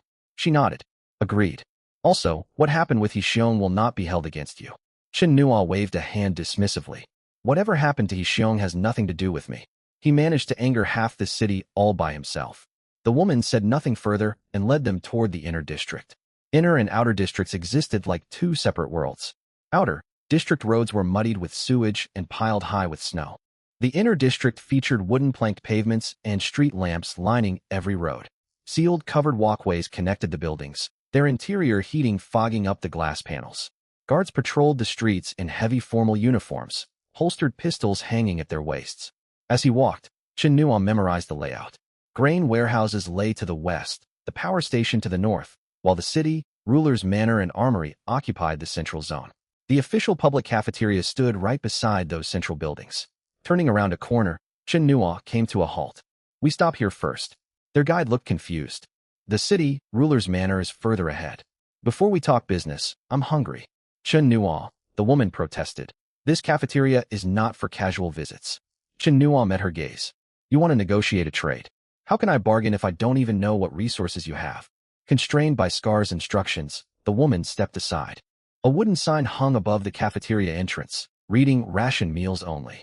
Inside stood long dining tables. Sacks of mixed grain and potatoes were stacked against the walls. Several apron-clad staff chopped vegetables, while a pot of thin, watery porridge simmered over the fire. The cafeteria's supervisor, a man in his 50s surnamed Ma, had been tallying daily rations. Hearing them enter, he stepped outside. Meal distribution hours are over. If you want food, go queue outside. Chen Nua ignored him. He walked to the open space and pulled back the tattered canvas cover draped over his tricycle. He lifted down a crate of military-grade compressed biscuits and set it heavily on the ground. Thud! Neat rows of individually wrapped compressed biscuits filled the box. Supervisor Ma frowned and paused his work. But Chen Nua kept unloading. Crate after crate came down. The second, the third, the fourth. Soon 10 crates of compressed biscuits were stacked by the cafeteria doors, alongside 2 crates of red, labeled Lao Gan Ma chili sauce. Zhang Jingguo set down the final box and brushed dust from his palms. Boss, every crate is here, just as you ordered. Cafeteria staff crowded around. They had seen compressed biscuits before, back before the cataclysm, supplies reserved for military units and disaster relief teams. After the end of the world, these high-calorie, long-lasting provisions were worth far more than any form of currency. As for Lao Gan Ma chili sauce, many of them had nearly forgotten its flavor. Supervisor Ma knelt to inspect the unopened packaging. He lifted his head. What do you want in exchange for all of this? I want the cafeteria. Chen Nua gestured at the stoves, workspaces, and storage rooms. Starting today, I take full operation of this place. I will supply all food, set all meal prices, and keep all the current staff on payroll. Supervisor Ma, you remain in charge of management. Your pay will be 1 pack of compressed biscuits each day. Extra spoonfuls of chili sauce for good performance. Supervisor Ma stared at the 12 crates of supplies, lost for words. One of the cooks spoke up. Ma, don't listen to him. If the city ruler finds out, we will all suffer. Tell me this, Supervisor Ma retorted in a low voice, pointing toward the grain sacks in the corner. How much chaff is mixed into those rations? You know better than anyone. Inner district guards get a small bowl of meat broth each day. All the real meat goes straight to the city ruler's manor. We work more than 12-hour shifts here and barely scrape by on scraps. Am I supposed to turn down an opportunity like this? He unhooked the set of keys from his belt and laid them down before Chen Nua. But you must promise these supplies won't just sit on display gathering dust. I promise. Chen Nua picked up the keys, opened 1 crate of compressed biscuits, and handed over 2 packs. Advance payment. Supervisor Ma accepted the biscuits, then surrendered every key belonging to the cafeteria. From this moment on, you are in charge. Chen Nua turned toward Zhang Jingguo. Go into storage and bring out the frozen meat stock. Zhang Jingguo grinned. We're opening for business already. We've taken over the place. People ought to know there is a new boss in town. 1 hour later, a new wooden board was hung outside the cafeteria entrance, characters painted in red paint. Today's special, braised pork rice bowl. 300 servings available. Rule for service. Receive 1 free serving for publicly denouncing the city ruler, Scar. The moment the sign went up, nearby guards' expressions darkened. Have you lost your minds? Daring to speak ill of the city ruler within the inner district. Chen Nua set a freshly steamed braised pork rice bowl on a table. Steam curled upward from fluffy rice, topped with chunks of fatty and lean pork swimming in rich gravy, served with a dollop of spicy chili paste on the side. Take it or leave it. Only 300 portions today. Once they are gone, they are gone. Cafeteria cooks and workers, with front row access, hurried over to confirm whether the notice was real. They swallowed hard, staring at the meat-filled bowl. A young man who tended the stove summoned his courage and mumbled, Scar is a cruel tyrant. Chen Nua pushed the bowl toward him. Too quiet. No one out front heard you. Say it louder. Drawing a deep breath, the young man spun toward the street outside and shouted at the top of his lungs. Scar is a cruel tyrant. Next, a second person followed suit, shouting the same condemnation. He grabbed his meal and squatted against the wall to eat ravenously. Word of the hot meat spread. More people gathered at the doors. Inner district clerks, patrol guards, warehouse laborers, one after another.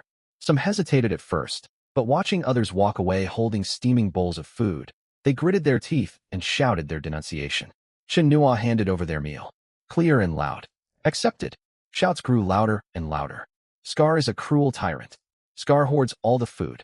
Supervisor Ma stood beside them with a list, granting food to anyone whose declaration rang out clearly enough. The queue stretched from the doorway all the way down the main road. Uniformed guards who normally enforced order stood waiting in line, unwilling to leave. A squad leader tried to restore discipline, only for a bystander to warn him. Get in line. You have to speak the words to get food. The squad leader fell silent for a moment, then turned toward the direction of the city ruler's manor and shouted his denunciation. He accepted his bowl and began eating.